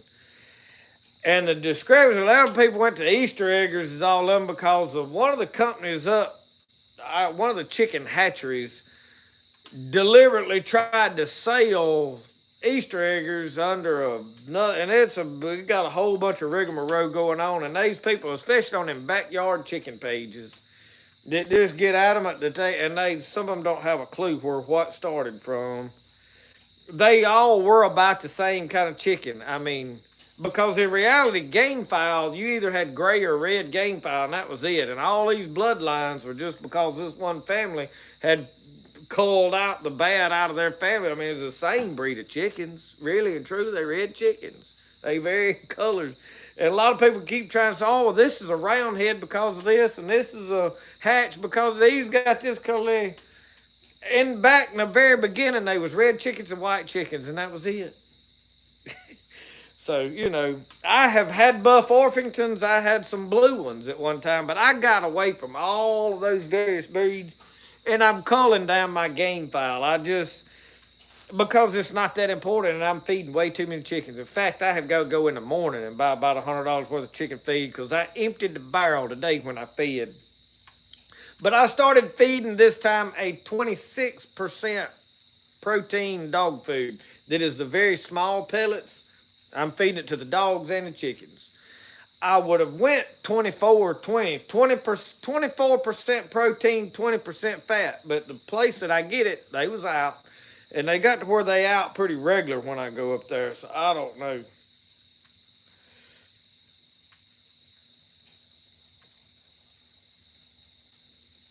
Yeah, Tommy, that's from them Swedish fish in his cooler shirt so he could take the fish candy out of his cooler shirt and eat them raw. What he'll have to do is he'll have to put them lemon drops in there Martin Meltzer scent and he can eat them raw. He's got a sack full of candy in there. And hey, talking about them black IM Samanis or whatever they are, I'm put in with them Mac Rays.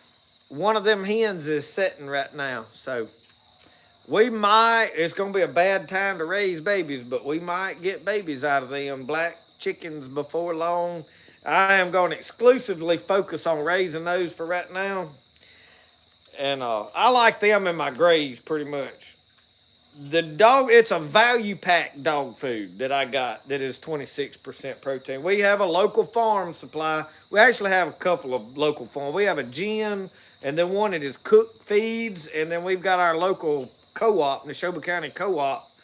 And all three of them have different feeds that are not like big box store brand feeds like you'd go to Tractor Supply or Walmart and get. I bought the best feed Walmart had to offer the other day, and my dogs would not eat it. And it was because I was in Walmart. I needed dog food, and I had waited till Saturday afternoon, and everything closes at dinner on Saturday here. So I went to Walmart and bought dog food, and my dogs wouldn't eat it. In fact, Roscoe and them ate it and got their stomach tore up and throwed up all in the floor in the house. One of them did. And it was too big for the chickens to eat, so... Oh, no, I don't name all my chickens. I have named a few. I have had a few certain chickens that I named. I've got one out there that I named Gandalf. He was one of the grays that I had, and I named him Gandalf. I had a Banny that I named Hank, and he rode on top of my head. He was a little white Banny rooster. He was about this tall, and he would fly up and he'd sit on my head while I fed chickens. He'd just sit on my head, and he was resilient. He died though. He's been gone a couple of years. Well, Kyle, we looking at next Friday. Keep write it on your calendar. Next Friday. It ain't gonna be no major big operation that I know of yet. But I need y'all to send me a message. Anybody that is wanting to come, send me a message or an email or something and get up with me so I can get you directions mainly, but also so I can get an idea of how many folks I'm going to be preparing to feed, how much food I need to cook. I want to make sure I got plenty. I want people showing up and there not be enough grub to eat. Please pray for the people of Israel. Yes. Deborah, if you ain't already gone, I talked to my uncle. He is a preacher of way back when, since back in the 70s. He's been preaching, very knowledgeable, teaches on Revelations. He's good at Revelations. He understands Revelation. And he says that we fixing to see Israel get almost annihilated. That we are looking at when the Bible talks about hiding the 144,000 in the wilderness, that is what we're about to see. And a lot of people think when that happens that the rapture's already took place and all. But we fixing to see that happen and we still here, okay? But we do need to pray for them people. Those are God's people, and God is going to take care of his own. But you're going to see most of that country wiped out. And it is for a purpose. He's getting rid of some of his own people that don't believe in what they're supposed to be believing. I think the Lord is still holding against some of them the fact that they crucified him. But anyway, yeah, Maureen, that is right. And I don't understand all of it as well. I have read Revelation several times and I understand parts of it. But to be able to put everything into a timeline, see, that is one of the things about Revelations that you have to bear in mind. Well, Roscoe, just get on up there on the table, son. Sit down. Are you all right? Sit down right there, buddy. Revelations was when John stood on the Isle of Patmos and looked into the spirit world. So you've got to bear in mind that in God's world and in God's the spirit realm, there is no time. So things that happened in chapter 4 was after stuff that happened in chapter 12, and Revelations is not written in a chronological order. A lot of people think, well, it is. Well, it ain't. You go read about the vials poured out and about the seals that are open and all of this stuff. We've done seen some of that happen. You can't tell me that the mile marker of Hitler annihilating millions of Jews was not mentioned in the Bible in those times. So it's not in chronological order. And that is one of the things that confuses most people because they get in this mindset that everything has to be in a timeline. Well, God is outside of time. He created time. He's nothing to do with time. He's not in time. He shows up and works from outside of time. So he's already seeing what's done happened and what's happened. I mean, it's all like before him in one thing. Time don't matter to him. We're the ones encapsulated in time. And I think that is the most confusing thing for people to grasp with all of this that's going on in the end time prophecies. And my big deal is I'm not going to sit here and say, we leaving at this point in time in the Bible, or this has got to happen before the church is. God could take us back at any time. My only focus is I want to be ready whenever he decides to come back and get us, that I'm ready to go. If that's after the tribulation, if that's during it, or if it's before it, I'm not going to sit here and try to make a case on when we leaving because it's irrelevant. It don't matter when we leaving. You need to be ready right now in case he decides to come tomorrow.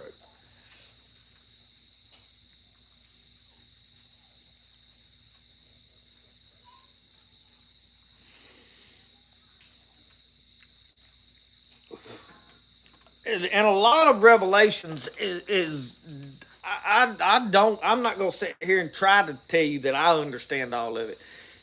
And I don't really think anybody that tries to say, yeah, this is 100% sure, because all of it is just a guess. When you're guessing, unless the Lord really talks to you and says, this is what I'm fixing to do, and he talks to people that way.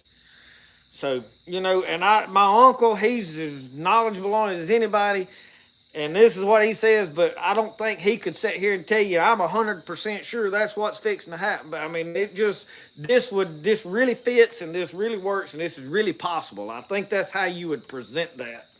Uh,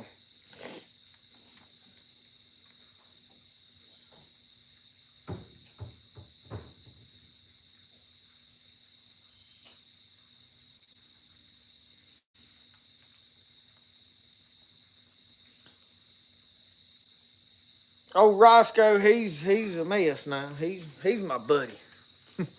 Yeah, you don't never know. There's people I know that was healthy last week that they buried them this past week. So we don't know when our day's coming. But yeah, don't lick me. I don't like dog sugar.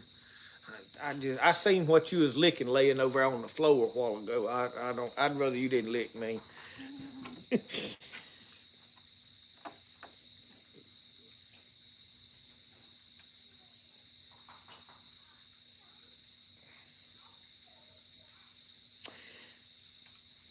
I do want to mention something that my uncle pointed out to me while we were having this conversation, since we've done got over on the Bible for just a brief minute. And this is a question that I have been asked a lot, because I believe in the message that Peter preached.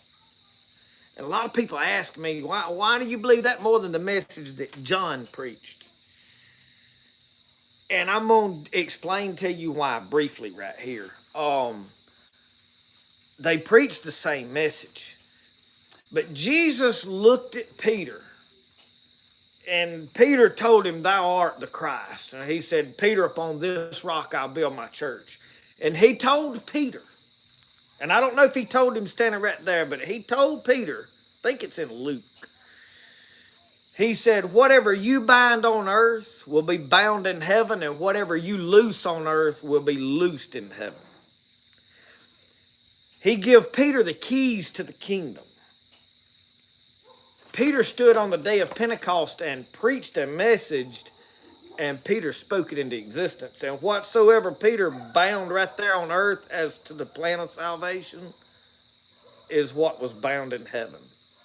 And what he loosed right there on earth was loosed in heaven, because Jesus looked at Peter and he said, thou art Peter. Upon this rock I'll build my church. He told him, so whatever you bind on earth will be bound in heaven. Whatever you loose on earth will be loosed in heaven. And that is why there's so much importance on the message that Peter preached. So y'all think about that. I'm not going to get into no big argument about, how you get to heaven and who's going and who ain't. Because ultimately, I don't know who's going. I just know what the Bible said, okay? I'm not one of them preachers that's going to stand up and say, oh, if you don't do this, you're going to hell. Jesus will look people in the eye one day, because I believe that Jesus and God are one. He said, hear, O Israel, the Lord our God is one Lord. John preached, in the beginning was the Word was with God, the Word was God. The Word was God. The Word was made flesh, and it dwelt among us. He was teaching that God was Jesus. So that's why I believe it that way. But anyway, God's going to look at us one day, and we're going to all be judged individually. And at that point, I don't know who he's going to put in heaven and who he ain't. He knows. The one thing I do want to tell you is I want to make sure I've done enough that I wasn't just trying to barely get in the door. Okay? I want to be well, like when I get there, the Lord said, boy, you sure done a lot. And I'm like, yeah, I didn't want to miss this trip. I mean, you see what I'm saying? I don't want to just, well, I don't think that's necessary, so I ain't going to do it. I'm looking at it like, that might be necessary. I'm going to make sure I do it, because it might not be, but it might be. Because when I get there, I don't be took no chances with this. I mean, y'all, you got to think about y'all. This is eternity. My short little old 80-year life, if I get to live that long, ain't gonna be a hill of beans in the face of eternity. He said eternity. That means it ain't never going to end. There ain't no end to it. So why don't gamble? We'll go into hell. That ain't a place where we want to be. It wasn't built for us. It ain't meant for us. I'll do all kind of extra to get to heaven. I'm telling you I will. So, you know, I don't want to bash anybody and what they believe. I don't want to tell you how wrong you are. I'm not going to do that. I'm not going to argue with people over religion or beliefs or anything, especially over like interpretations of revelations and what's going on around us and how it's going to all play out. It don't matter. We here to ride the ride and love Jesus. He said, love God with all your heart and love your neighbor as yourself, and you'll be all right. Hey.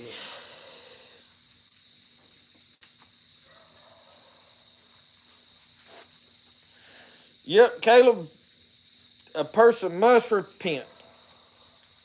That is a fact.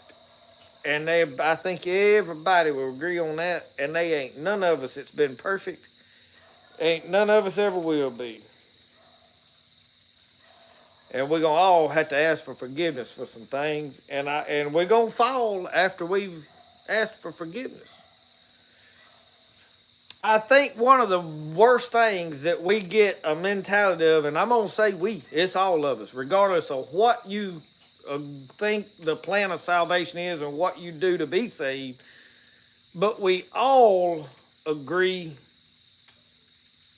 that, and I done lost my train of thought here.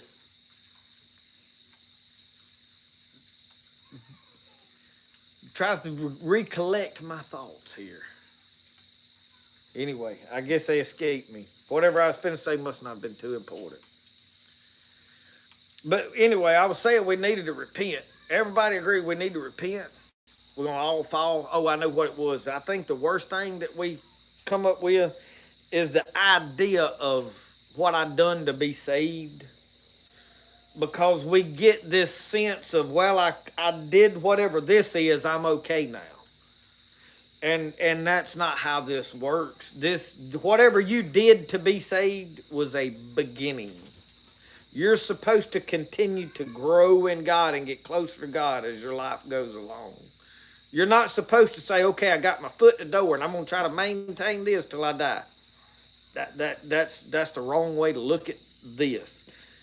This is a, hey, I got my foot in the door. Now I need to try to see how close I can get to God. Because he said he's going to look people in the eye and he's going to say, they're going to say, we cast out devils in your name. And he's going to say, depart from me, I never knew you.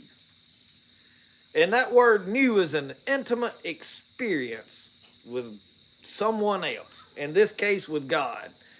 Because people in the Bible term, when Adam knew Eve, there was a son born. You see what I'm saying? So that is an experience. And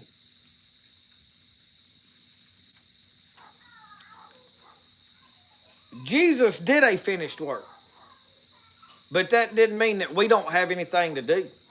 That ain't what that means. We got a lot we got to do. Jesus completed everything in one act. But like I said earlier, he's outside of time now. It ain't a timeline. It ain't like, well, he saved us all and now we can all just sit back and relax. That ain't right. We got to try, because he said there's going to be two in the field and one will be taken and one will be left. They were both in the field. They were both working. And one of them got left. He said they were 10 virgins, 5 wise, 5 foolish. They all had a lamp. Some of them let the oil burn out. They didn't make it. So you can't sit here and say, well, okay, Jesus did everything and now I don't have to do nothing. That ain't right. No, I don't agree with that at all. Jesus left a lot on your part to accomplish.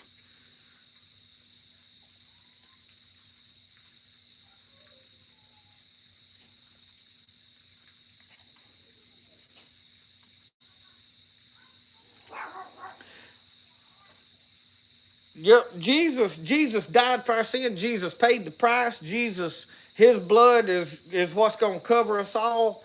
There's no doubt that Jesus, he did everything. Without what he did at Calvary, none of us have a prayer. Jesus paid for everything. He made a way. But he still left up to you a decision to make. He still left it up to you to decide, I want to live this life or not.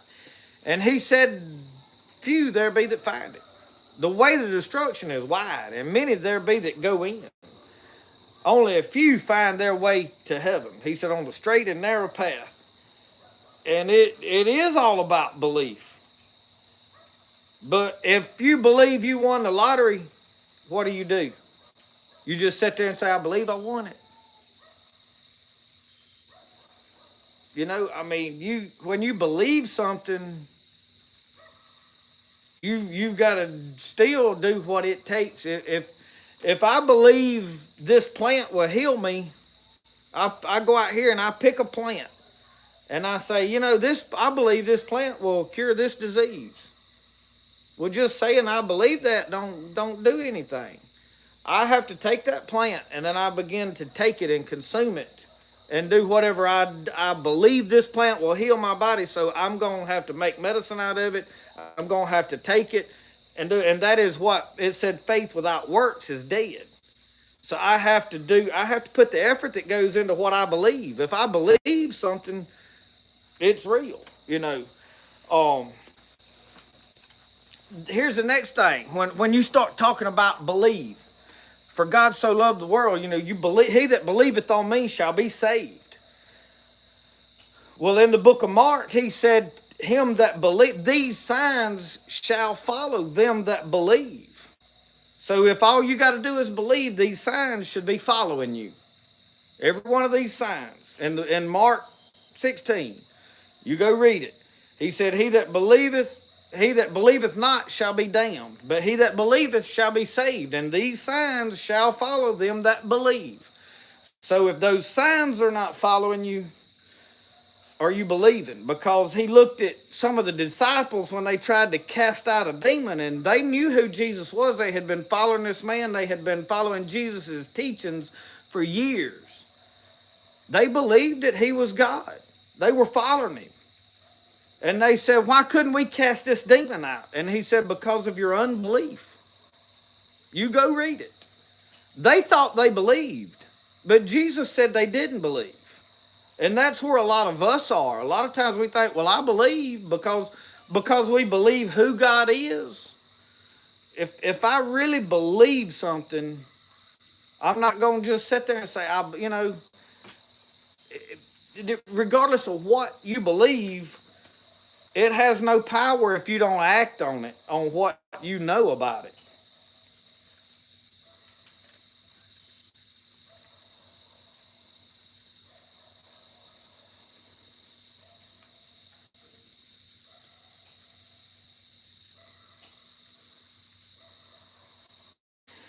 Freedom, you can't have faith in your works. Your faith is in God. Faith in him alone. But if you believe on him, you're going to act on it. If you think that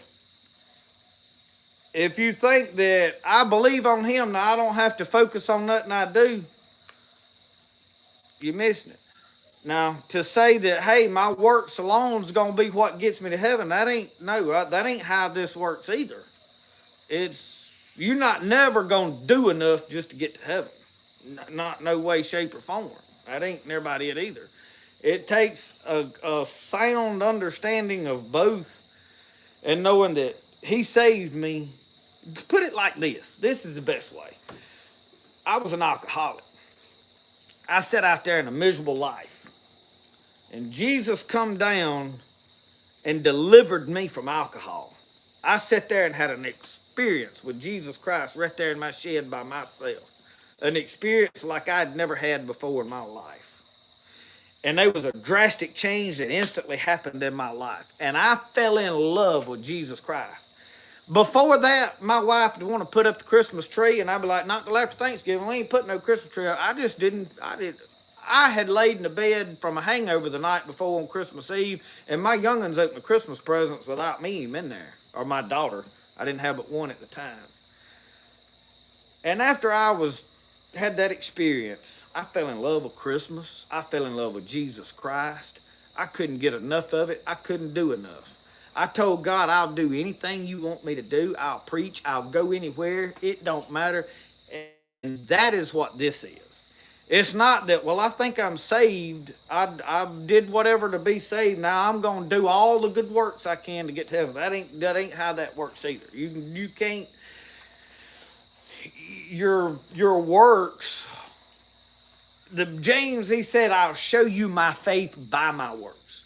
My works is a result of my faith. My faith is what causes me to do all the things. Because I believe he saved me, I'm going to get as close to him as I can. Because he delivered me, I fell in love with him, and I can't do enough for him.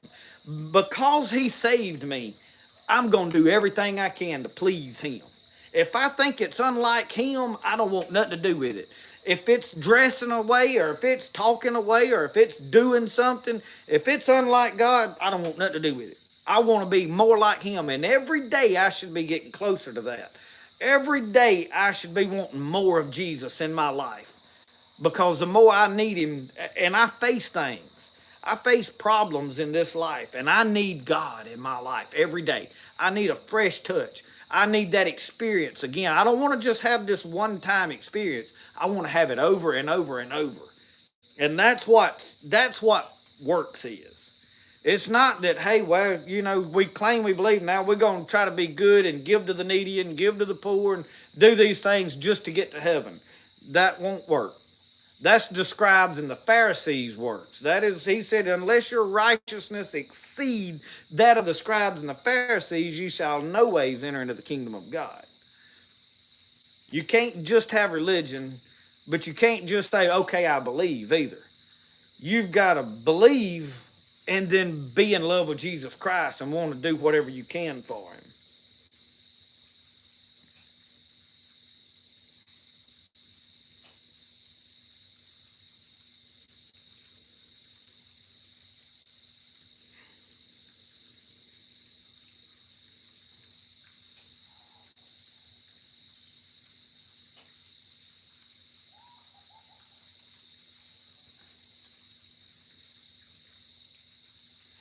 Yeah, Caleb, the devils believe and tremble.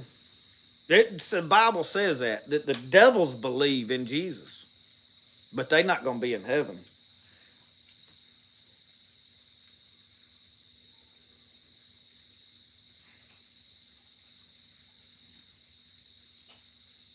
But I'll tell you this, one of the things that's evidence of the Spirit in my life is not just the experience I had, whether I spoke in tongues or not, or just the fruits of the Spirit or stuff like that.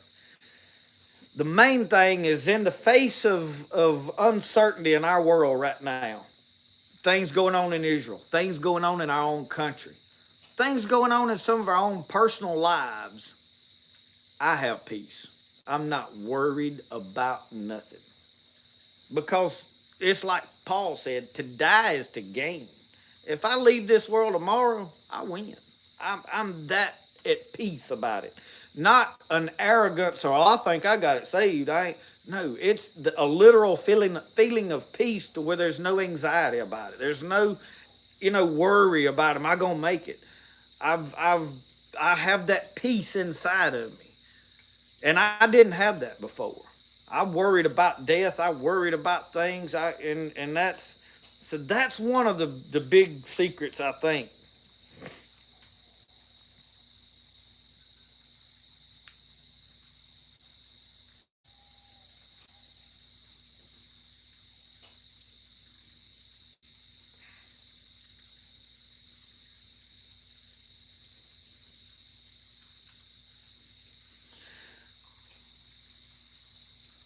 Christ is Antichrist. I'm lost. I don't know. Christ himself can't be Antichrist because he was Christ. So I'm lost. That didn't make sense to me.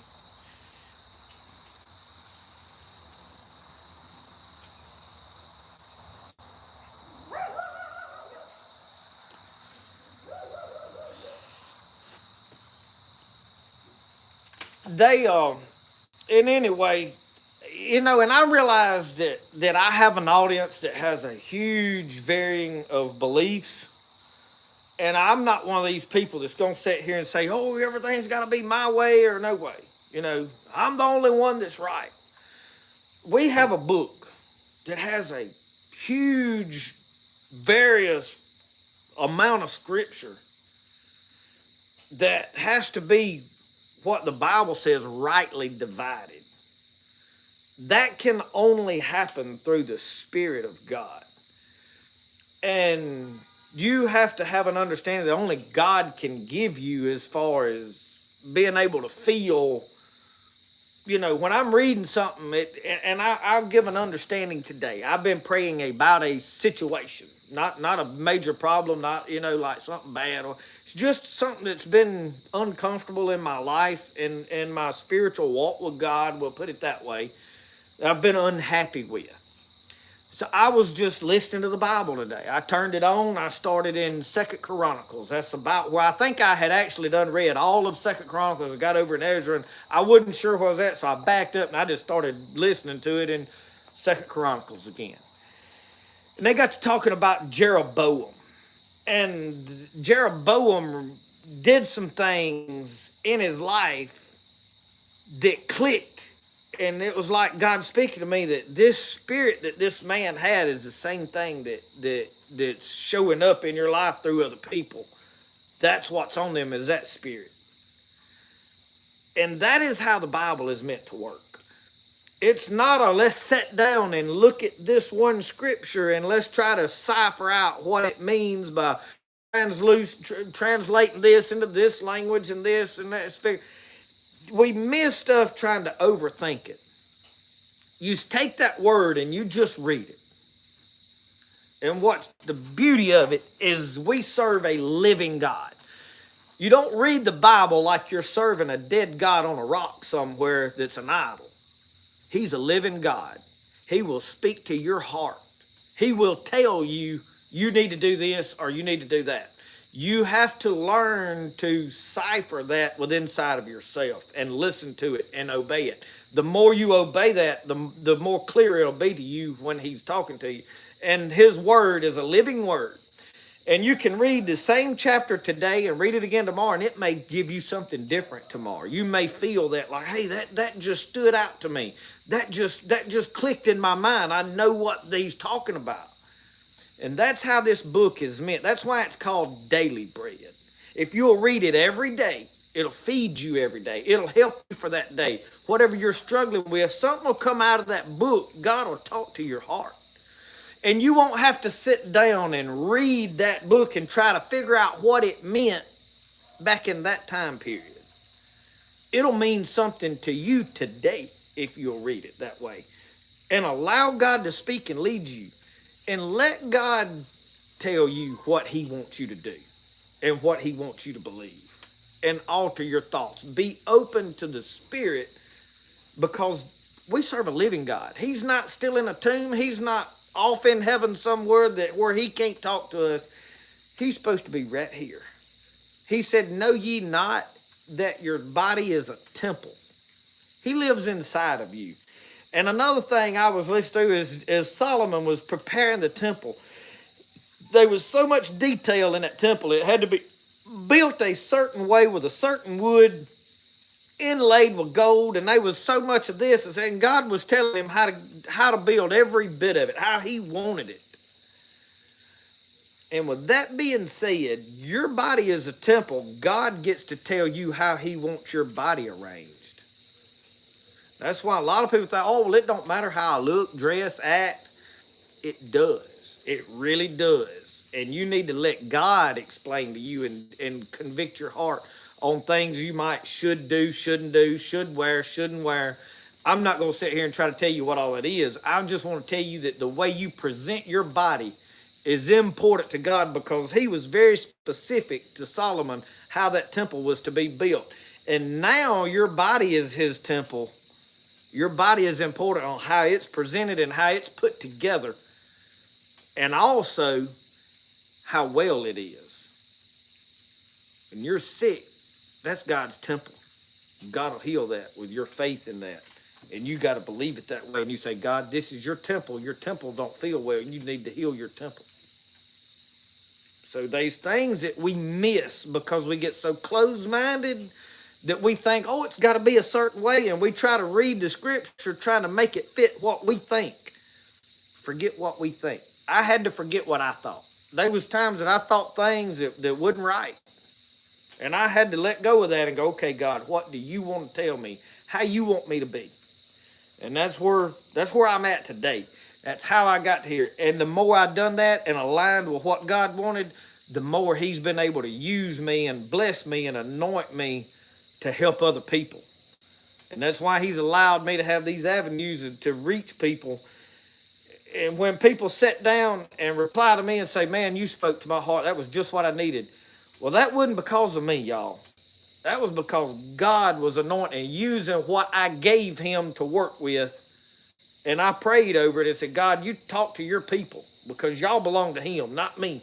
I'm just a messenger. I'm just a tool. And it's because of that commitment, that anointing, and God, okay, you can use me. I want to align with you. I'm not trying to make you fit me. I'm trying to make me fit your word. And then he'll anoint and work through you. And that's how this has got to be.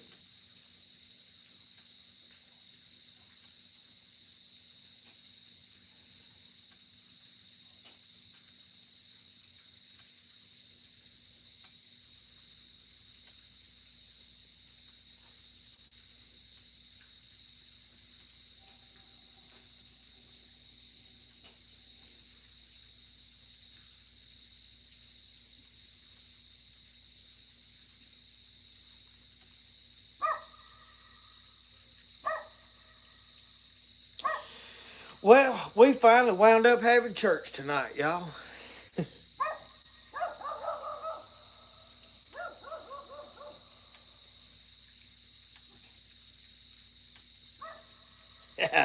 Tommy is all right. I have been called worse. And you can only imagine the jokes in high school that I had to listen to, especially elementary school, but it was all good and good fun.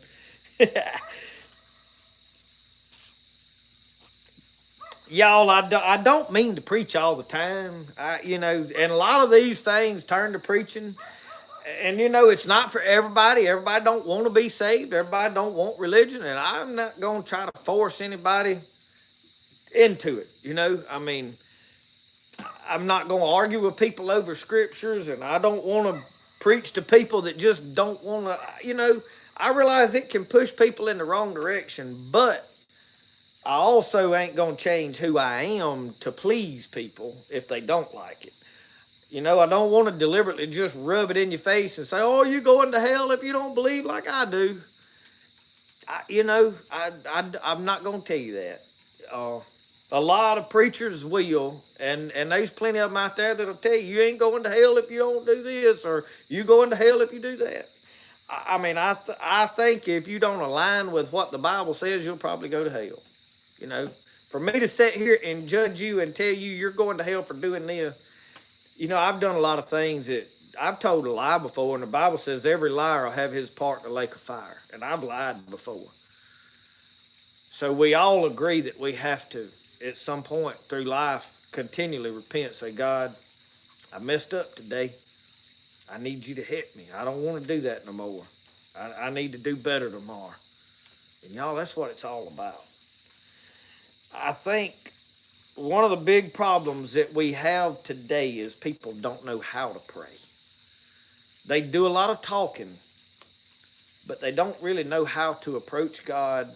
Another thing, y'all, is God is reverend. And I sit here and I've been scolded for doing these videos wearing this bandana. The Bible says not to pray with your head covered or prophesy. Well, technically, I have not prayed or prophesied. I just sit here and talk and talk. A lot of rabbis taught with turbans on their heads. I mean, you can pick, choose a little too much at times. If God ever convicts me about doing these videos with this bandana on my head, I'll take it off. I have no qualms, but I'm not so attached to this that, hey, I have to do like I want to. But we have to follow God and sit down and say, you know what, God, I want to pray to you. And there's a certain reverence to God that He is holy and I'm humble. I'm nothing. I'm dirt. My righteousness is as filthy rags, and I come to you needing you. And we have to understand that God is holy and God expects things a certain way because He's God. He's not just Joe down the street. And that's like when I start to pray, He laid out how to pray a couple of times in the Bible. And one of them, David laid out. And this is one of the approaches that I use. David said, I enter into His gates with thanksgiving, and I enter into His courts with praise. And I do that. When I start to pray, I say, God, when I first sat down to talk to God, I said, Lord, it's me. I'm thankful. I am thankful for whatever I can think of, I'm thankful for. I'm thankful for my family. I'm thankful for health. I'm thankful for deliverance. I'm thankful for Calvary. I'm thankful for your blood. And I look at the things that's happened like today, and I say, I'm thankful for yesterday. I'm thankful, God, that you kept us safe while we traveled all the way to Tennessee and back. I'm thankful that my kids are healthy. I'm thankful, Lord. I don't want to miss nothing. And then I start praising God. God, you're Alpha and Omega. You're the great. There ain't none that can defeat you. There ain't none like you. And I give God praise. Then I start telling Him, you know, God, I've got this problem. Or God, this is bothering me. Or God, I'm struggling with this. Or God, I'm hurting here. God, I'm sick. Or my family's sick. Or I'm so-and-so down the road sick. Or so-and-so asked me to pray for them about this. I start telling God all these things that I need Him to touch and work in and minister to people in or minister to me. And then sometimes I just sit there and I listen, especially if I'm needing direction. If I'm Lord, what do you want me to do? Because a lot of times we get an idea that we think, well, God's this and God's that. And we don't never give God a chance to tell us what He thinks. We told Him what we want Him to think. And we never stop praying and sit down and just be quiet and listen for that Spirit to decide. And then if it does start convicting us and we don't really agree with it, well, I don't think, the Bible don't say that. The Bible may not say that, but if He starts convicting your heart, making you feel guilty about something, then you need to obey that. I mean, I don't see nowhere in the Bible that it says a man needs to wear a long sleeve shirt. But God convicted my heart about wearing a short sleeve shirt to church. Now, He hadn't really bothered me about wearing them out here making videos and stuff. But God convicted my heart about a long sleeve shirt at church. And I won't never go back to church with a short sleeve shirt on. Now, you can think what you want to. But I know in my heart that God dealt with my heart over it. And it's the same thing. The Bible, you talking about clothes, the Bible said not to wear costly array. Now, it's up to us to judge what is considered costly, I reckon. But you can't say that God ain't worried about what you wear. He is. I mean, we would like to think He didn't. And I don't think that He requires that everybody has to wear a suit. You know, I mean, if what the best you have to offer to God is a pair of blue jeans and a clean button-up shirt, by all means, that's fine. He's not judging you like that. But He don't expect you to just not care either. I mean, there's a fine line in there. But for me to sit here and say, okay, you're going to hell if you do this, the Bible didn't say that now. I didn't say that. A lot of things that we were given was to prevent a degradation of society that we live in. Like when it starts talking about wearing that pertaineth to the other person. It says for women not to wear that pertaineth to a man not to wear that pertaineth to a woman. It wouldn't necessarily probably that, hey, if you do that, you're going to hell right then. No. It was to stop a society from facing what we're facing today, to where now people's chopping off body parts and doing all kind of guys because you progress from one thing. Sin never stops. Once something starts in the wrong direction, it's never satisfied with, okay, well, I got him here. It's like the person that does drugs one time. Well, the devil's not happy with you doing crystal meth one time. He's not happy until he's cost you everything in your life, your teeth, your family, your kids, and all your hopes and dreams. And you wind up in a gutter somewhere. He's still not happy. He wants you dead. So it keeps progressing. It never stops. And that's what a lot of the stuff that was written in Corinthians and all that was about. You know, at some point it says it's going to lead to death. And to sit here and say, okay, well, if you do this one thing, the Bible talks about gluttony. That's eating too much. And a lot of us do that at times to time. To sit here and say, well, if you eat too much one time, you're going to hell over it. The Bible didn't say that. But we know the Bible taught against it. Why did it teach it? Well, because gluttony will lead to us being bad, sick, and overweight. And look at America today. 90% of people are way overweight. We don't fast. We glorify food. We worship food. So you got to stop and think about why these things are in the Bible. We got off on a rabbit hole on that, didn't we?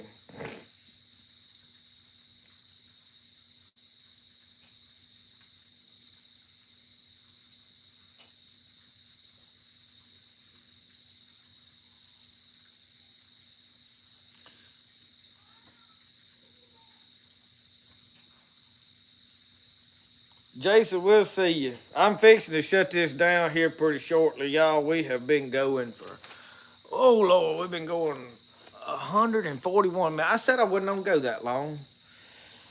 I don't know when to quit, do I? A lot of y'all have got to go, y'all. We fixing to shut this down. I've had a good talk. I hope I hadn't rubbed anybody the wrong way. If I did, pray about it, ask God about it.